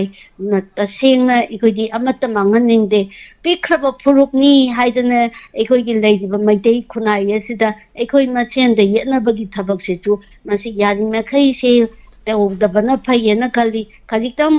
ꯀꯔꯤꯒꯨꯝꯕ ꯇꯧꯔꯛꯄ ꯃꯇꯝꯗ ꯌꯦꯠꯅꯕꯒꯤ ꯁꯔꯨꯛꯇ ꯑꯩꯈꯣꯏꯒꯤ ꯑꯣꯏꯕ ꯑꯩꯈꯣꯏꯒꯤ ꯃꯩꯇꯩ ꯐꯨꯔꯨꯞ ꯑꯅ ꯄꯨꯊꯣꯛꯑꯒ ꯂꯩꯔꯝꯃꯤꯕ ꯐꯨꯔꯨꯞꯁꯤꯗ ꯐꯥꯎꯕꯗ ꯑꯗꯨꯅ ꯃꯥꯅ ꯁꯤ ꯇꯧꯔꯗꯤ ꯑꯩꯅ ꯁꯤ ꯌꯦꯠꯀꯅꯤ ꯍꯥꯏꯕꯁꯦ ꯑꯩꯈꯣꯏ ꯏꯔꯩꯆꯥꯁꯤꯡꯁꯤꯗ ꯌꯥꯎꯔꯤꯕꯁꯤꯡ ꯑꯁꯦ ꯑꯩꯈꯣꯏ ꯈꯖꯤꯛꯇꯪ ꯍꯟꯗꯣꯛꯅꯁꯤ ꯑꯩꯈꯣꯏ ꯃꯁꯦꯟ ꯀꯂꯛ ꯌꯦꯡꯊꯤꯅꯕꯒꯤ ꯄꯣꯛꯏꯉꯩ ꯃꯇꯝꯗ ꯂꯥꯛꯀꯗꯧꯔꯤꯕ ꯈꯨꯗꯤꯡꯃꯛ ꯑꯁꯤꯅ ꯑꯩꯈꯣꯏ ꯃꯥꯏꯊꯤꯕ ꯑꯣꯏꯍꯧꯒꯅꯤ ꯑꯗꯨꯅ ꯃꯥꯏ ꯄꯥꯛꯅꯕꯒꯤ ꯂꯝꯕꯤꯗꯤ ꯑꯗꯨꯅ ꯑꯩꯈꯣই ꯏꯃꯨꯡ ꯃꯅꯨꯡꯁꯦ ꯑꯃꯠꯇ ꯑꯣꯏꯅ ꯆꯨꯡꯁꯤꯟꯅꯔꯒ ꯑꯗꯨꯅ ꯐꯖꯗꯕ ꯑꯗꯨꯒ ꯅꯨꯡꯉꯥꯏꯅꯗꯕ ꯄꯣꯠ ꯑꯝꯇ ꯎꯠꯊꯣꯛꯇꯕ ꯍꯥꯏꯕꯁꯤꯅ ꯑꯩꯈꯣꯏꯒꯤ ꯑꯐꯕ ꯄꯥꯟꯗꯝ ꯑꯣꯏꯒꯅꯤ ꯍꯥꯏꯕꯁꯦ ꯉꯁꯤ ꯊꯝꯖꯔꯤ ꯊꯥꯒꯠꯆꯔꯤꯁꯦ ꯃꯌꯥꯝꯅꯅꯦ ꯌꯥꯝ ꯍꯪꯕ ꯍꯥꯏꯇꯥꯔꯦ ꯔꯦꯗꯤꯑꯣꯒꯤꯁꯦ ꯌꯥꯝ ꯍꯪꯉꯦ ꯑꯗꯨꯅ ꯑꯩꯁꯦ ꯄꯥꯎꯈꯨꯝ ꯄꯤꯕ ꯉꯝꯗ꯭ꯔꯦ ꯃꯦꯁꯦꯖ ꯍꯟꯕꯁꯨ ꯉꯝꯗꯕ ꯑꯗꯨꯅ ꯏꯃꯥꯏꯕꯦꯜꯁꯤꯡ ꯌꯥꯝ ꯍꯪꯕꯁꯤꯗꯅ ꯑꯩꯅ ꯁꯝꯖꯜꯂꯒ ꯄꯥꯎꯈꯨꯝꯖꯕꯅꯤ ꯏꯆꯦ ꯑꯗꯨꯅ ꯍꯣꯏ ꯏꯆꯦ ꯍꯣꯏ ꯃꯌꯥꯝꯅꯁꯨ ꯌꯥꯝ ꯇꯥꯛꯄꯤ ꯍꯥꯟꯅꯁꯨ ꯍꯥꯏꯇꯥꯔꯦ ꯑꯩ ꯌꯥꯝ ꯍꯥꯏꯗꯣꯛꯀꯜꯂꯦ ꯑꯩꯁꯦ ꯌꯥꯝꯅ ꯑꯩ ꯍꯥꯏꯗꯣꯛꯀꯟꯗ꯭ꯔꯕꯅꯦ ꯍꯧꯖꯤꯛꯀꯥꯟꯗꯤ ꯌꯥꯝ ꯂꯣꯠꯁꯜꯂꯝꯅꯦ ꯑꯗꯣ ꯑꯩ ꯍꯩꯒꯟꯗꯦꯕ ꯄꯨꯛꯇ ꯑꯔꯣꯟꯕꯁꯦ ꯑꯩꯒꯤ ꯀꯥ ꯍꯦꯟꯅ ꯁꯨꯝ ꯊꯝꯕ ꯍꯩꯇꯦꯕ ꯊꯣꯛ ꯍꯥꯏꯗꯣꯛꯀꯜꯂꯦꯕ ꯌꯥꯝꯅ ꯑꯗꯨꯒ ꯃꯌꯥꯝ ꯁꯨꯝ ꯇꯝꯃꯒ ꯏꯆꯝ ꯆꯝꯅ ꯑꯗꯨꯝ ꯈꯟꯕ ꯍꯥꯏꯇꯥꯔꯦ ꯀꯅꯥꯁꯨ ꯑꯩꯅꯅꯦ ꯂꯥꯟꯅ ꯁꯨꯡꯂꯧ ꯂꯧꯗꯦ ꯑꯩꯒꯤ ꯌꯦꯛꯅꯕ ꯂꯩꯌꯦꯅ ꯑꯩꯅꯁꯨ ꯈꯟꯗꯦ ꯑꯗꯨꯒ ꯀꯩꯗꯧꯕꯩꯁꯨ ꯑꯩꯅ ꯌꯦꯛꯅꯕ ꯂꯩꯔꯨꯗꯣꯏꯅꯣ ꯑꯗꯨꯒ ꯀꯩꯁꯨ ꯂꯩꯇꯦ ꯑꯩꯕꯨ ꯌꯦꯛꯅꯕ ꯍꯥꯏꯕꯗꯨꯗꯤ ꯑꯩꯕꯨ ꯀꯜꯂꯛꯄ ꯑꯣꯏꯗꯣꯏꯅꯤ ꯑꯗꯨꯅ ꯑꯩꯅ ꯀꯜꯂꯛꯄꯗ ꯑꯩꯅ ꯀꯩꯅꯣ ꯇꯧꯕ ꯀꯔꯤꯃꯠꯇ ꯂꯩꯇꯦ ꯑꯩꯒꯤꯗꯤ ꯑꯗꯨꯒ ꯑꯍꯦꯟꯕ ꯑꯄꯥꯝꯕ ꯍꯥꯏꯔꯒꯗꯤ ꯑꯩꯅ ꯄꯥꯝꯖꯕ ꯍꯥꯏꯕ ꯇꯥꯔꯦꯀꯣ ꯂꯩꯕꯥꯛꯁꯤ ꯑꯣꯏꯅ ꯀꯔꯤꯒꯨꯝꯕ ꯈꯔ ꯍꯥꯏꯇꯥꯔꯦ ꯃꯤ ꯑꯣꯏꯅ ꯄꯣꯛꯂꯝꯅꯤꯅ ꯏꯔꯩꯄꯥꯛꯁꯤꯒꯤꯗꯃꯛ ꯀꯔꯤꯒꯨꯝꯕ ꯈꯔ ꯑꯩꯈꯣꯏꯅꯒ ꯇꯧꯖꯕꯗꯨꯅꯤ ꯁ꯭ꯋꯥꯏꯁꯨ ꯈꯛꯇꯅꯦ ꯑꯩꯅ ꯂꯩꯖꯕ ꯍꯥꯏꯕꯕꯨ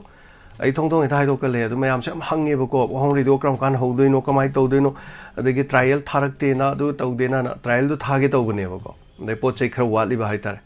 ꯑꯗꯨꯅ ꯍꯥꯟꯅ ꯑꯩꯈꯣꯏꯅ mayamdasu sumaina tin tawra thambu hodringe adu sam pamjabane adanga saimakta aina Australia thagi tawbani pot awat padu karam kan thabirok toino du wari se tawbani adu adai la kadok mayam macha su oiba adu moise laga stay da nomini ni leraga adu moi tang tara gumadi la ke na di hairi aduna aina di dai mamanga khara yangna la haning budo yam honing aba hai tare tai gi sungna na te radio santo ga radio du gi pesa mayam laktana ekta nungai yai fadana khoise haurani habe wa kaim leite radio de income am ta leite radio hai se khoge non profitable hai tare paisa tongpham leitaba nasana dum tanjara hije singaga dum tanjau ga haibadune adun advertisement kharaga lakuduna adunaga radio chalaiba kaisu hingungam moi radio chalaiba khodi makta loin khangan radio chalai mi singai wari sanaba kamdo birige sen thumjibo kai torige wari sanaba koi msen ojana pono tono hai tare aduna khara hije singjabagi hai tare advertisement da kai da khala lakuduni adu asengbadi khoigi da tai suna natre imaibel singda khoina I pau tahanjaba lila isei adagide khoi ngahak nungai ko sigumba sigumba singjai tare khara tahanjani ba inspector te aiga si tadaba phangdi imaibel singse moi episode chahum chatruk ka trahum da dai dine moi taraktrise ada hojik se chamapan ga ayo khre angakpi gani khoi lising yodore deno ko yam haugrabane si mayam jai tare so thaga chari che adune ai suma seng khara sum kabak sum haiba jani karinta leite tawning ma dum tawjarak sanama hai tare ko ai kanam ta yekna bal su leije de ma su leije de mi mang na su khanjaro ma su khanjaro dum so thank you hello ming amadi lai from ibc hello ibungo mama Primilani taram lukchari ma phone do kano lai da dum tawrok pane habiyo kari wa fam habini kano gine speaker ta ya gine listing ama su dau sikya ma ligi mama bu yengu dine koidere Tanipan ga hojik matfu ga taru mai sujalaban mama je kano gi wahang pa khungi da oina ba ai lupa listing ko ta capture ke na yam no ai ma hantakti donor oirambo za thoi bisu na legre adana hoi khoi myang khai ga taw na lo le da hoi ada kwali banina dum khara lai ka pa ya banatro yai de ma ya ma numi kuni na wali ado ai na ka pa kan ni na panjala thomroi ba hoi ai adu kum da yam na yaw si yaw ka doi ni adu ga ka su ka pa ka doi ni am kan na yang ka pa kan ni hoi ai pin sang pai da ada dum ka ta age ko hoi na ba ya de gung expect ta ai do ai hai ba do adu khara dum thaga lo sem ka hoi yam amazing tamage thank you madam oinam dina lupachani ka pire do karisena baino kunga pe oidora kari oidoino haido ngarang na hansu muksu ka pi kiba lupa changa ka pi kibani aduga chani se karisena doino haido mata pira diam nuai ni aduga khoigi puspa ilangbam lekai puspa yumnak se khangre adu ilangmom lekai puspa sulupa chani male chani ka pire kunga pasingi thaga chari kudak ta hai tare khoi thorom si taru matungi hai tare hello ming amadele from ibc sari hiang moi kom le kai degi moi kom thibi taram lok chari ang handi ai je kuninga ko gi patama da pang je ge ta ba hoi adai da angang jana pi do angang na ru gi a da lai ru ba hoi aduna kena to ngamdre adu patama dang pang je ke adu hai je ge to bon thaga chari soidina angamba khitang badum pangbiyo aduga khoi awara pa leibam famda soina mateng pangjage adugi video photo na chingmusu mayam do ucharake aduga khara hona mine se hai tare hoi sai dona gi ju kena da dum la ke ge sang abu gi man ga ka pa pora la param tawrage thank you thaga chari madam thank you na de Hamzare. ekta phaba umina se thaga chari thank you hamzare sini khoi gi de dum mai bel mayam leibe chali se mayam se tor kan smai hai tare hojik chathaga da khoi campaign yam leiri dein ana ba sing pareng saler kan tak chi kitang thaido ga marak se khun nga pa sing gi kari gum khara muk tor ma kan da koi hanto kan ana ye ki do muk sang laga khara ler kan da mu smai na ngam ja bai tare khajik ta gi wani ya man te da lupa chama sum punjan na kan da lupa sing tara kun du lei gradi something pochai khara dum leira ga tor me ai hai tare kari gum ba pha ba thaba mung gi dam khoi ma leibagi soi khoi ngam jabagi chang hai tare ne thank you so much sagachari मियोई चात्रेट का हुमुद्रामा थोई live ता लेबिबा न था चेंगा सी थरम सी minute यामद्रे minute खर लेरी call अमन अनि लोखपे याबगी तंजादो लेरी स्टेदा खुदोंग साबसि लोबियो थागचरी लाइस्ट्रम रोनिबला चारगी पुकनिंग वारोल थरम नोमा नोमगी पुकनिंग लोक्सिंग हेगले थागचरी तापेरे थागचरी मैडम रोनिबला थैंक यू सो मच अदगा सुमति थागचरी Sisakpa bot lepa khangje na chande Sumati chanambam ai bot lepa me ku nawai college adu bot to dum tawgidre ai tare adu ai tokre matungam bot ro kan yogjedre as bot asi tawba yab thawna te na ko adu mana takpi da James da Deni noi gai pakhang oringe da isai sakpa bot lepa khangje na chande takpi Sumati chanambam ha chei Deni bani se luna tine se competition je bani competition jaw na first time ko mana second ta jane mana poinu lobu du se aina ijabi same lay du se aina keno inter college ki ko aina first ka ta Deni second ka ta apuna dum submit nei nai je dum tinari ni ade hello ming amade le from IBC lo sa jiri dagi biton bi ko je sa अनौब चहीना लापदा ताबीरिबा अमदी सारबु याथम पाउ पिजरी थागचरी अदा सारसे ngarang yam thajadana ba kano entertainment program da yaubire ko hoi hoi hoi ai je edition ngai leramne ba sa oiram ba sida ai je ai na pagom da dugba ijan nu pina kai deuroge ai sar pham leramne da ai sidi ngamaroi da na ha bu ko kala ai se ngarang isai gumbo di haibra haibra mataram tawdo ba hoi ada ai se nung ba phagi ba sum tawge na isa sing dumai khalaga edition odidi sum khaga free oijare ba ko sar oiram ba sida ai se ngam da tu aure ngarang je ai se khan gan lai di ngai da kara je no isai sagara pare yam nikpi khotpi torokta do sar oi ba ada dai na ai da na ti ne ada isum toromi ne thabak ji de na ama isai se eba ko ade ma je nikhala bhai tare tar nikhale ba ma je sum hamenge ta pe to ta ai ne sum phagi hoina electric ne sing ba su yaure na ina hairu bani da ade ma se to wa no ke bhai tare taseng bade ai se sakpiri bodo nok na bana taw bane ba sida badi na te ba asena mai sing bam su yaur ma le madam gi se na hairu bani da mai nik bodo se ro sa adu ne hera nong si halle pa ai bangam toi ji ka chu program hi yauna roe ba mane mane akhoi haide da ba mayam ji pun bai ne ba nungai ri je hoi hoi hoi ma soi ji mo ma ki da ga taw ji mo ka da ga nungai ja bi ne ba soi taw ji ai nungai jai di mai na di sing ba dong ni dum se ma sung loi san de ba dum se ba ko loi na ba dum sa ma ge na ma ji mai na sing so dum ching na dum se ba adu ne ba yam nungai je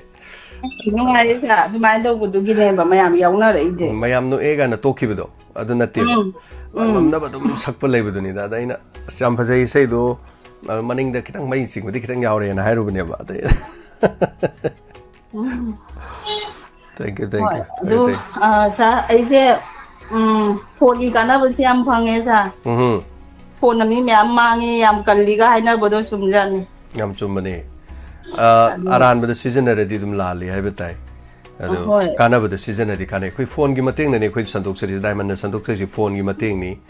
aduga tv gi mateng ni ko ayam su phone ni aduga tv su yawe ado yembiu phone gi mateng se koi loina connect tonar kanda mi gi awa ba gi mateng pang mo ngame sanana na han kaptana ipad haret ki bedu sanagi mafam da ojik so koi dina oinam na lupa chanim pa pi sana da pibiu hai wari ni na han gi do plus tok jadoi ni ma yam so yam da so lising ani mahum am di phang ka na makut ani hum dum pai jara ga di hapta ham to ru su ma nga sai gi angang ge chapot lebri corner ne khalle yam sang na natra jo hai tare ko adu masikari na no khoi phone jina ne kana ba ne ba piris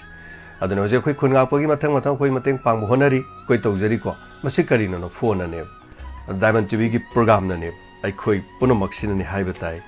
aduna tapiu makha haibiu hoi ado ai je paisa thabi khopi to ja ai phone si da khara kai onsan da ba hai ga dra hai gan da ba hai ga dra paisa thabi khopi ga se kya ai je adu gi link se taw dom ne ba ko ado ai se link taw jare Okay. Aduna ahan bagi masigi kulang ka ay tare ni mi maronda. Is diamond do ina haujage tawa. Okay, okay. Eso kaide aduna yumgi leiba paisa sune sidagi di lupa lising tara leiba dum hapsan bi oba adagi ne no mani ni lerga dum lok thuk bi oba adagi khara lera mo hapsan bi oba khara lera lok thuk bi o sum hapsan bi o paisa ji sana bi oba aina taksa bai na ti ko knowledge ni ko masi sum to bi oba aduga adong account da sum mai sum sana le di mathangi sahi ama khare helak pa dai de di ne adongi bank to na som da call tawra ne ba bank da ngak tang lak pi o na traga madam gi yom da lak sege akhoi gi bank ta gi madam na lupa lak mangagi loan ama loba yani na hora ane badum aseng bani ko si mayam thajabi do to bino ba adu mayang masana toroi ko mite masana dum torokani adu yum da la kan da loan da lupa lisi lak manga pi tho di lak manga do na in business am da thadaraga moina kakpham thokpu do kakpung amman gi targa di faiko adu ka kari gumba ngamhan gi dra di phatte ko aduna transaction tawba sanaba aduga accountability akhoi yum gi haitare for ka to sum pai sen machi machi de firei thupa thupa tor di awu awu do sum lotion gi dum yawi account da lebe sale su yam shape oi bani haitare aduna anyway khangbu loi khangbi ramani hana degi adun mayam promo su khara sanabi haitare thagachari atopa afam lebiri bra topa makha tabini wo kri ke lebiri ado pasa ka ba ko bai thobak se isa sing na dum tawbane ba ai te yaw da ba ado some pi baga lau baga se pi bana nungai hai bado sum ai di khanja ba kan da isa sing da sum wari otai sa ba matam da tu isa di amhani ko dum apun bani chai su ko ya mata du da leina de ri da su nungai rakte da na ko sigi credit di cha da bi je se ya maroi kan da so ai su dum season ja do ni ko mani man dan tawna aise saga tanan jening ba ang chu lai ngak pagi wafam ma hu lak pa che kaida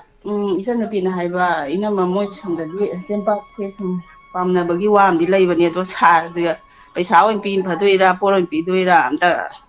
khana ji ne na haiba pochai ngak ta ni pochai ngak ta pi doi ni mayam dum sempa pi re na khalasu khoi de dum kaisum kai ba leite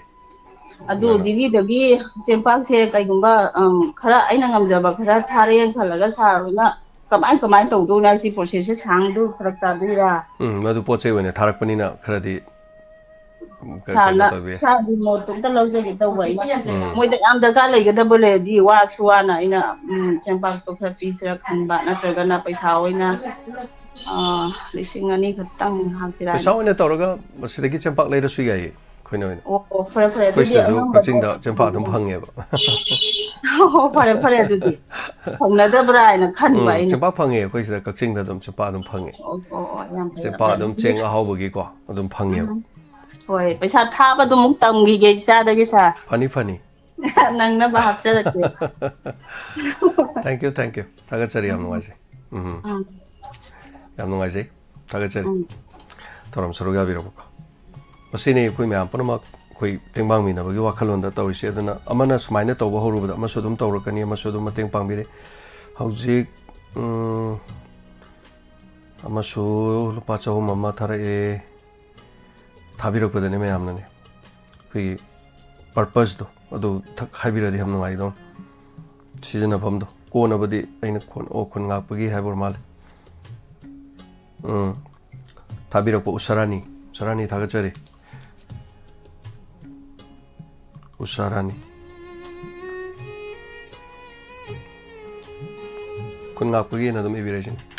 sama ko na list sim pick thana je iri jini si mamai ro ste iri se duga ai ngasi last call ojage sina makha thoram lo sinjage hello sir this is Natal Yasna Yasna taramusari tapiyo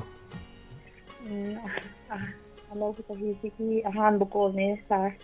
sabi kai khun jari aduga danam tv bu tabi di ba isner sing bu kai khun jari by new year thon ta khan gi je tai di dum ta we ngang sa na program yaw bi bu ro du chu tai yam do ba du yang tang ta ro me ro school di chat te ko yam busy wo gi ro adu ai ma khale school to bu si du asu pa khala do le sa na phone je pai khala di ai bu isai sakpa na ta ga dialogue to ngong gi da ma si to gi na yang te to ye ai pa kha ke nong to ha di smai na ꯄꯨꯛꯅꯤꯡꯒꯤ ꯋꯥꯔꯣꯜꯗ ꯋꯥ ꯍꯥꯏꯕꯗꯤ ꯈꯔ ꯐꯩ ꯍꯥꯏꯕ ꯏꯁꯩꯒꯨꯝꯕ ꯄ꯭ꯔꯣꯒ꯭ꯔꯥꯝꯒꯨꯝꯕ ꯌꯥꯎꯗꯣꯏꯅꯤꯀꯣ ꯀꯥꯏ ꯈꯟꯖꯔꯀꯥꯟꯗꯗꯤ ꯑꯩꯉꯣꯟꯗ ꯄꯨꯔꯥ ꯀꯩꯅꯣ ꯑꯣꯏꯈꯤꯕꯗꯣ ꯑꯗꯨ ꯇꯧꯋꯦ ꯑꯗꯣ ꯑꯩꯁꯨ ꯁꯨꯝ ꯀꯩꯅꯣꯅꯦ ꯉꯁꯥꯏꯁꯦ ꯁꯥꯔꯒꯤ ꯀꯩꯅꯣ ꯇꯥꯖꯩ ꯑꯩ ꯊꯥꯒꯠꯂꯛꯄꯗꯣ ꯑꯩꯈꯣꯏꯒꯤ ꯃꯣꯔꯦꯒꯤ ꯁꯅꯥ ꯑꯩꯈꯣꯏꯒꯤ ꯗꯥꯏꯃꯟ ꯇꯤꯚꯤꯒꯤ ꯑꯩꯈꯣꯏꯒꯤ ꯂꯤꯁꯅꯔ ꯁꯅꯥꯒꯤ ꯃꯥꯒꯤ ꯃꯇꯦꯛ ꯑꯃ ꯁꯥꯟꯅꯔꯒ ꯊꯥꯒꯠꯄꯤꯔꯛꯄꯗꯣ ꯑꯩ ꯀꯞꯄꯦ ꯍꯥꯏꯕꯗꯤ ꯈꯪꯍꯧꯗꯦ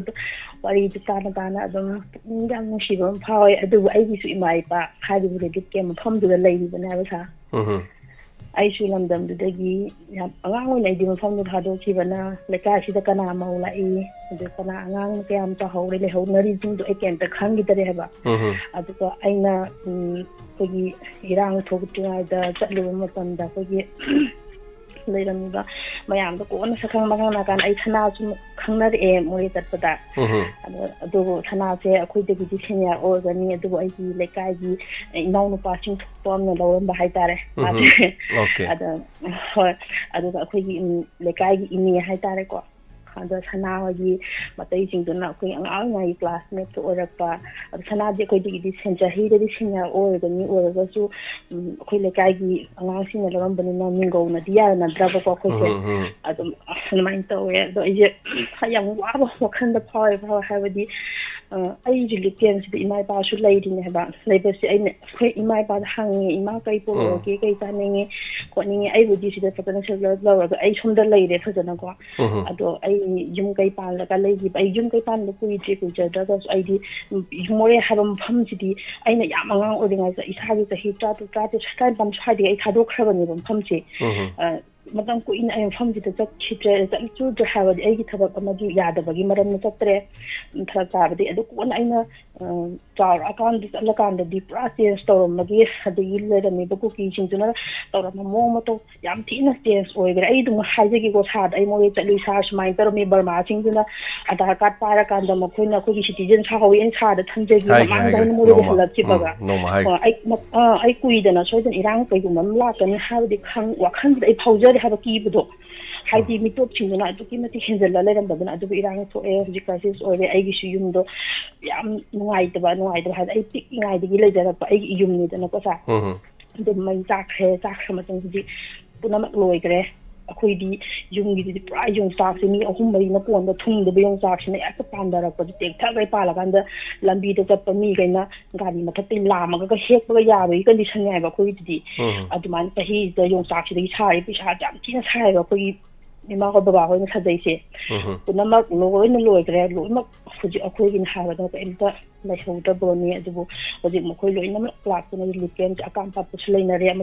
ꯑꯗꯨꯕꯨ ꯑꯩ ꯊꯨꯡꯅꯕ ꯆꯠꯄ ꯉꯝꯗ꯭ꯔꯦ ꯍꯧꯖꯤꯛꯇꯤ ꯑꯩ ꯃꯈꯣꯏ ꯃꯌꯥꯝ ꯂꯩꯁꯤꯡꯗꯣ ꯅꯨꯡꯁꯤꯔꯒꯁꯨ ꯊꯨꯡꯅ ꯆꯠꯄ ꯉꯝꯗ꯭ꯔꯦ ꯇꯉꯥꯏ ꯐꯗꯕ ꯑꯩꯒꯤ ꯏꯃꯥ ꯏꯄꯥ ꯂꯩꯔꯤꯕ ꯃꯈꯣꯏ ꯈꯛꯇꯪ ꯑꯩ ꯏꯆꯤꯜ ꯏꯅꯥꯎ ꯂꯩꯔꯤꯕꯁꯤꯡꯗꯣ ꯑꯩ ꯇꯉꯥꯏ ꯐꯗꯅ ꯐꯣꯟ ꯐꯥꯎꯅꯕꯅꯤꯅ ꯑꯇꯩꯗꯤ ꯅꯝꯕꯔ ꯀꯅꯥꯁꯨ ꯄꯥꯏꯅꯗꯕꯅꯤꯅ ꯈꯪꯗ꯭ꯔꯦ ꯉꯥ ꯆꯥꯅꯤꯡꯉꯤ ꯑꯣꯔ ꯆꯒꯦꯝꯄꯣꯝꯕ ꯆꯥꯅꯤꯡꯉꯤ ꯊꯣꯏꯗꯤꯡ ꯑꯁꯨꯕ ꯆꯥꯅꯤꯡꯉꯤ ꯑꯩ ꯈꯜꯂꯦꯕ ꯑꯩ ꯏꯃꯥꯒꯤ ꯄꯨꯔꯅꯤ ꯑꯍꯥꯎꯕ ꯑꯗꯨꯒ ꯃꯈꯣꯏꯒꯤ ꯁꯨꯃꯥꯏꯅ ꯇꯧꯋꯦ ꯁꯅꯥꯍꯣꯏ ꯂꯩꯔꯤꯁꯦ ꯃꯣꯏꯁꯦ ꯕ꯭ꯂꯣꯛꯀꯨꯝꯕ ꯈꯥꯏꯗꯣꯛꯄꯩ ꯇꯥꯏꯞꯇꯀꯣ ꯕꯤꯜꯗꯤꯡꯁꯦ 2 ꯁꯨꯏꯕ ꯑꯍꯥꯟꯕ ꯕꯤꯜꯗꯤꯡꯗ ꯃꯣꯏ ꯁꯣꯏꯗꯅ ꯂꯩꯔꯝꯒꯗꯕ ꯃꯥꯜꯂꯦ ꯑꯩꯅ ꯑꯩꯈꯣꯏ ꯃꯥ ꯍꯣꯏꯅ ꯂꯩꯕꯗꯨꯅ ꯃꯅꯨꯡꯒꯤ ꯕꯤꯜꯗꯤꯡꯗꯨꯗ ꯂꯩꯕꯅꯦꯕ ꯄꯣꯂꯣ ꯒ꯭ꯔꯥꯎꯟꯒꯤꯗꯣ ꯑꯩ ꯑꯗꯨꯝ ꯇꯣꯏꯅ ꯆꯠꯄꯅꯦ ꯑꯗꯣ ꯑꯩꯁꯦ ꯃꯥꯁꯦ ꯑꯗꯨꯗ ꯂꯩꯁꯨ ꯈꯪꯗꯕ ꯑꯀꯥꯝꯄꯥꯠ ꯂꯣꯝꯗꯁꯨ ꯃꯣꯔꯦꯔꯣꯝꯒꯤꯁꯨ ꯃꯤ ꯌꯥꯝ ꯂꯩꯕꯅꯤꯅ ꯑꯗꯣ ꯑꯩꯅ ꯈꯜꯂꯦ ꯃꯥ ꯀꯗꯥꯏꯗ ꯂꯩꯕꯅꯣ ꯈꯪꯗꯦ ꯑꯗꯣ ꯑꯩ ꯌꯨꯇꯨꯕꯇ ꯑꯃꯁꯨꯡ ꯊꯦꯡꯅꯔꯦ ꯑꯩ ꯀ꯭ꯂꯥꯁꯃꯦꯠ ꯑꯣꯏꯃꯤꯟꯅꯕ ꯏꯆꯤꯟ ꯏꯅꯥꯎꯁꯤꯡ ꯑꯃ ꯃꯥꯏ ꯅꯨꯄꯥꯗꯣ ꯂꯤꯚꯔ ꯁꯤꯔꯣꯁꯤꯁꯅꯤ ꯄꯩꯁꯥ ꯂꯥꯏꯌꯦꯡꯕ ꯉꯝꯗꯦ ꯍꯤꯗꯥꯛꯇꯨ ꯏꯁꯇ꯭ꯔꯤꯞꯇ ꯀꯩꯅꯣ PK ꯆꯦꯅꯦꯜꯅ ꯊꯥꯒꯠꯂꯛꯄꯅꯤ ꯆꯦꯅꯦꯜꯁꯦ ꯃꯥꯒꯤ ꯅꯨꯄꯥꯁꯦ ꯂꯤꯚꯔ ꯁꯤꯔꯣꯁꯤꯁ ꯍꯤꯗꯥꯛꯁꯦ ꯏꯁꯇ꯭ꯔꯤꯞꯁꯤꯗ 900 ꯄꯤ ꯍꯥꯏ ꯂꯩ ꯉꯝꯗ꯭ꯔꯦ ꯍꯥꯏ ꯊꯥꯒꯠꯂꯛꯑꯦ ꯑꯗꯨꯁꯨ ꯎꯔꯒ ꯑꯩꯁꯤꯅ ꯎꯔꯒꯗꯤ ꯑꯗꯨꯝ ꯀꯞꯄ ꯃꯇꯦꯡꯗꯤ ꯇꯧꯕ ꯁꯨꯡꯉꯝ ꯉꯝꯖꯗꯕꯀꯣ ꯁꯥꯔ ꯑꯗ ꯑꯩꯁꯦ ꯁꯦꯡꯅ ꯍꯥꯏꯕꯗ ꯑꯩꯁꯦ ꯏꯃꯥ ꯍꯣꯏꯒꯤ ꯍꯪꯉꯦ ꯆꯠꯂꯀꯥꯟꯗ ꯏꯃꯥ ꯏꯆꯦꯅꯥꯎ ꯀꯗꯥꯏꯗ ꯂꯩ ꯃꯥ ꯀꯥꯏ ꯂꯩ ꯁꯨꯃꯥꯏꯅ ꯊꯥꯒꯠꯂꯛꯏ ꯊꯦꯡꯅꯕꯗꯨꯗ ꯏꯃꯥ ꯍꯣꯏꯗꯗꯤ ꯏꯟꯐꯣꯔꯃꯦꯁꯟꯗꯤ ꯑꯗꯨꯝ ꯂꯧꯕ ꯏꯃꯥ ꯍꯣꯏꯅ ꯃꯣꯏꯅ ꯁꯣꯝꯗ ꯂꯩꯔꯝꯅꯤ ꯑꯁꯣꯝꯗ ꯂꯩꯔꯝꯒꯅꯤ ꯑꯥꯗ ꯂꯩꯔꯝꯅꯤ ꯑꯗꯨꯝ ꯍꯥꯏꯕꯤꯔꯛꯄꯅꯦ ꯑꯗꯨꯃꯥꯏꯅ ꯇꯧꯋꯦ ꯑꯗꯣ ꯍꯣꯏ ꯑꯗꯣ ꯃꯈꯣꯏ ꯑꯩꯅ ꯄꯣꯠꯁꯦ ꯆꯥꯅ ꯊꯛꯅꯕ ꯄꯨꯁꯦ ꯑꯩ ꯑꯗꯨꯝ ꯇꯣꯏꯅ ꯆꯠꯄꯅꯤꯅ ꯄꯨꯏꯌꯦ ꯃꯌꯥꯝꯒꯤ ꯆꯥꯅꯕ ꯄꯨꯕꯗ ꯑꯩ ꯏꯃꯥ ꯏꯄꯥ ꯈꯛꯇꯒꯤ ꯄꯨꯗꯦ ꯍꯥꯏꯗꯤ ꯃꯈꯣꯏ ꯂꯩꯔꯤꯕ ꯀꯥꯗꯨꯗ ꯂꯩꯔꯤꯕ ꯃꯁꯥꯡꯗꯣ ꯃꯈꯣꯏ ꯆꯥꯃꯤꯟꯅꯅꯕ ꯍꯥꯏꯗꯤ ꯉꯥꯃꯛꯇ ꯇꯥꯎꯔꯒꯁꯨ KG ꯃꯈꯥꯏ KG ꯑꯃ ꯇꯥꯎꯗ꯭ರೆ ꯍꯥꯏꯕ ꯑꯩꯅ ꯄꯨꯅꯕ ꯍꯣꯠꯅꯔꯛꯄ ꯃꯇꯝꯗ ꯍꯥꯏꯗꯤ ꯑꯩ ꯏꯃꯥꯗꯣ ꯈꯛꯇꯪ ꯑꯩ ꯄꯤꯖꯅꯤꯡꯗꯕꯒꯤ ꯃꯌꯥꯝꯁꯤꯁꯨ ꯁꯣꯝꯗ ꯃꯆꯥ ꯃꯁꯨ ꯂꯩꯍꯧꯗꯕ ꯀꯥꯡꯕꯨ ꯄꯨꯕꯤꯅꯕ ꯂꯩꯇꯕ ꯀꯥꯡꯕꯨ ꯃꯌꯥꯝ ꯂꯩ ꯍꯥꯏꯕ ꯁꯥꯔ ꯁꯦꯡꯅ ꯍꯥꯏꯕꯗ ꯅꯍꯥꯁꯤꯡꯗꯤ ꯄꯣꯠ ꯌꯣꯟꯕ ꯆꯠꯄ ꯉꯝꯕꯗꯤ ꯆꯠꯂꯦ ꯉꯝꯖꯗꯕ ꯑꯍꯟ ꯃꯌꯥꯝ ꯂꯩꯍꯧꯔꯤ ꯍꯥꯏꯕ ꯁꯥꯔ ai makhoi khalle nuai ta bu thawe mating bang du ngamde adu hoi fa ai matam ji kitang sang gare adu physical de po yon bala ai ngsi de kan oi gi bai na ta physical de po yon bala ko ju ai gi yum do khang da ba mai na ta du yum ji dai po yon bala kan dai kheng kan ai gi yum ga khang kan po ta mai lai bi yo bu ga yawe bai ju adu fa ta adu ju tat kan ni physical da sana ga unara kan ni tu mi amani mating bang ba lai dai tha na pang go du ngam ga ju yaw jage ai ju family lai bani lai tui chat bani la sana da kan pa sai tang ai mating bang jage tham jage sa thank you kaisu kaide pung om kitang hen toki ba ina ko pung jilo selak pai tare anyway thank you so much mathangi thorom to budagi ngai dina lerak pai tare thank you so much mathang damuk soruga bi sing asigidi matang silo sinjara kanda tengbang birak pada usam ragumani thangmai ban isam dewale kai digi lupali sing ma changwa masida diamond tv gi changwa biro khun nga pai changwa biro donor gi changwa biro haina pibirak pa haibe tare masigi usam ragumani sar thagachari yumnam bala thobala thokpam sidagi pibirak lupa changwa sigi damota thobala thopam mawang lekai digi thagachari ranibala jiri bamdagi lupa changwa pibirak pa sigi damota thagachari khunga pagi mathang mathang pibirak pa sida en hemolata khunga pagi damota lupa chama pibirak pa aduga avilasa ayekpam lupa lising amaga chatre pibirak pa avilasa sing asaigi khoigi ayekpam tespati lupa lising chani na khoigi kenogi donor gi list ki oikra matung da changwa hen baduna new year gi ne na pibirak pa ne ai sigi damota su thagachari aduga tespati ayekpam gi oina alina anila kasar degi khunga pagi lupa sam pibirak pa bimola relief camp ki shanada PBU haidana pibirak pani thagachari segi damta sumedam bimola aduga nikthem khuman sanagi damta lupa chani na pibirak pani adu puspa ilamam lekai gina lupa chani khunga pai pibirak pa aduga dina oinam na sanagi damakta ne na pibirak pani lupa chani aduga usarani na khunga pagi pasani su pibirak pani do chithaba te te yaur sumayamna aine lakto pawala ka so screenshot hita thabiro o mayam puno ma khana na thagachari asigi damta di matang asida pukning gi warol thorom lo sinjabagi ayabdo mayam puno muktagi luxury ngaki matung ne entertainment program da saru gabiyo do modomna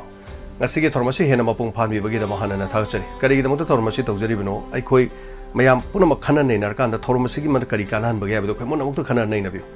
thormasi gi mateng dagi ni sidai lakpa income mayam na pire ibo kholei ba tori mayam sun diamond da sukana ba fangi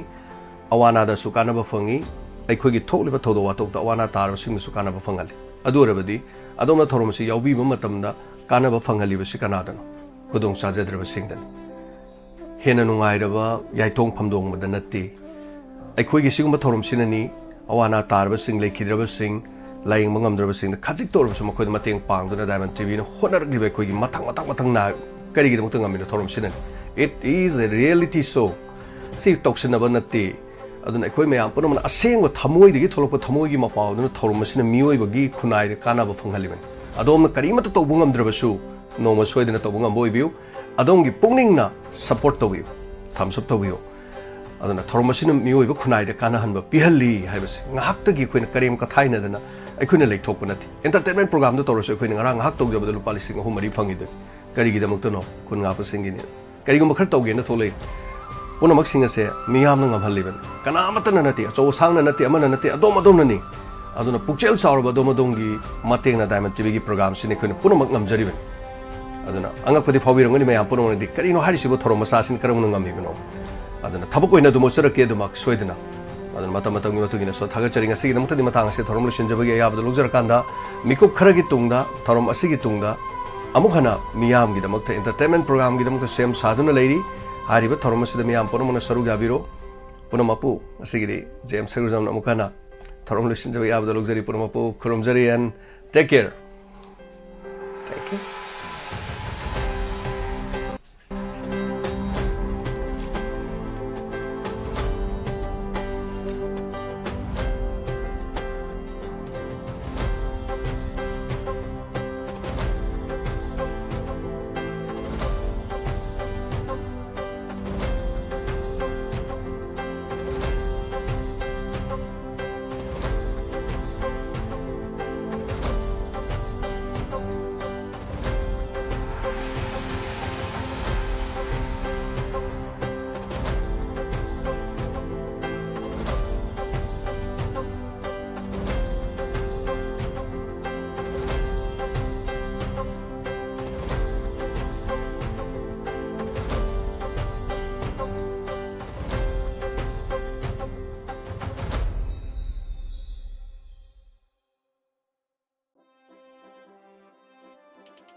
Yum ama shabada makhong linghanba kalhanba mathau tabagumna angang ama sembadashu pik lingaidigi kupna senaduna lamjing lamtak piba mathau tai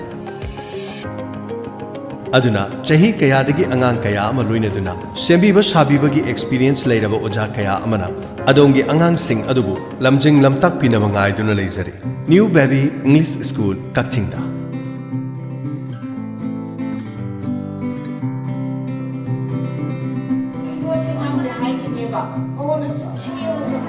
New Baby English School Kakchingi English singani kungo humdoi kungo marigi admission gi damak lakliba November gi tang 13 dagi hangdok jari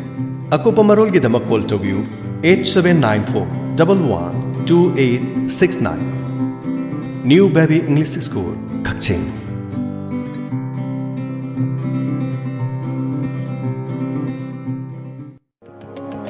Khanghanjaba CBSE da affiliate tawraba Grace Cottage Academy Kaksingi pre-nursery dagina class 9 fawgi academic session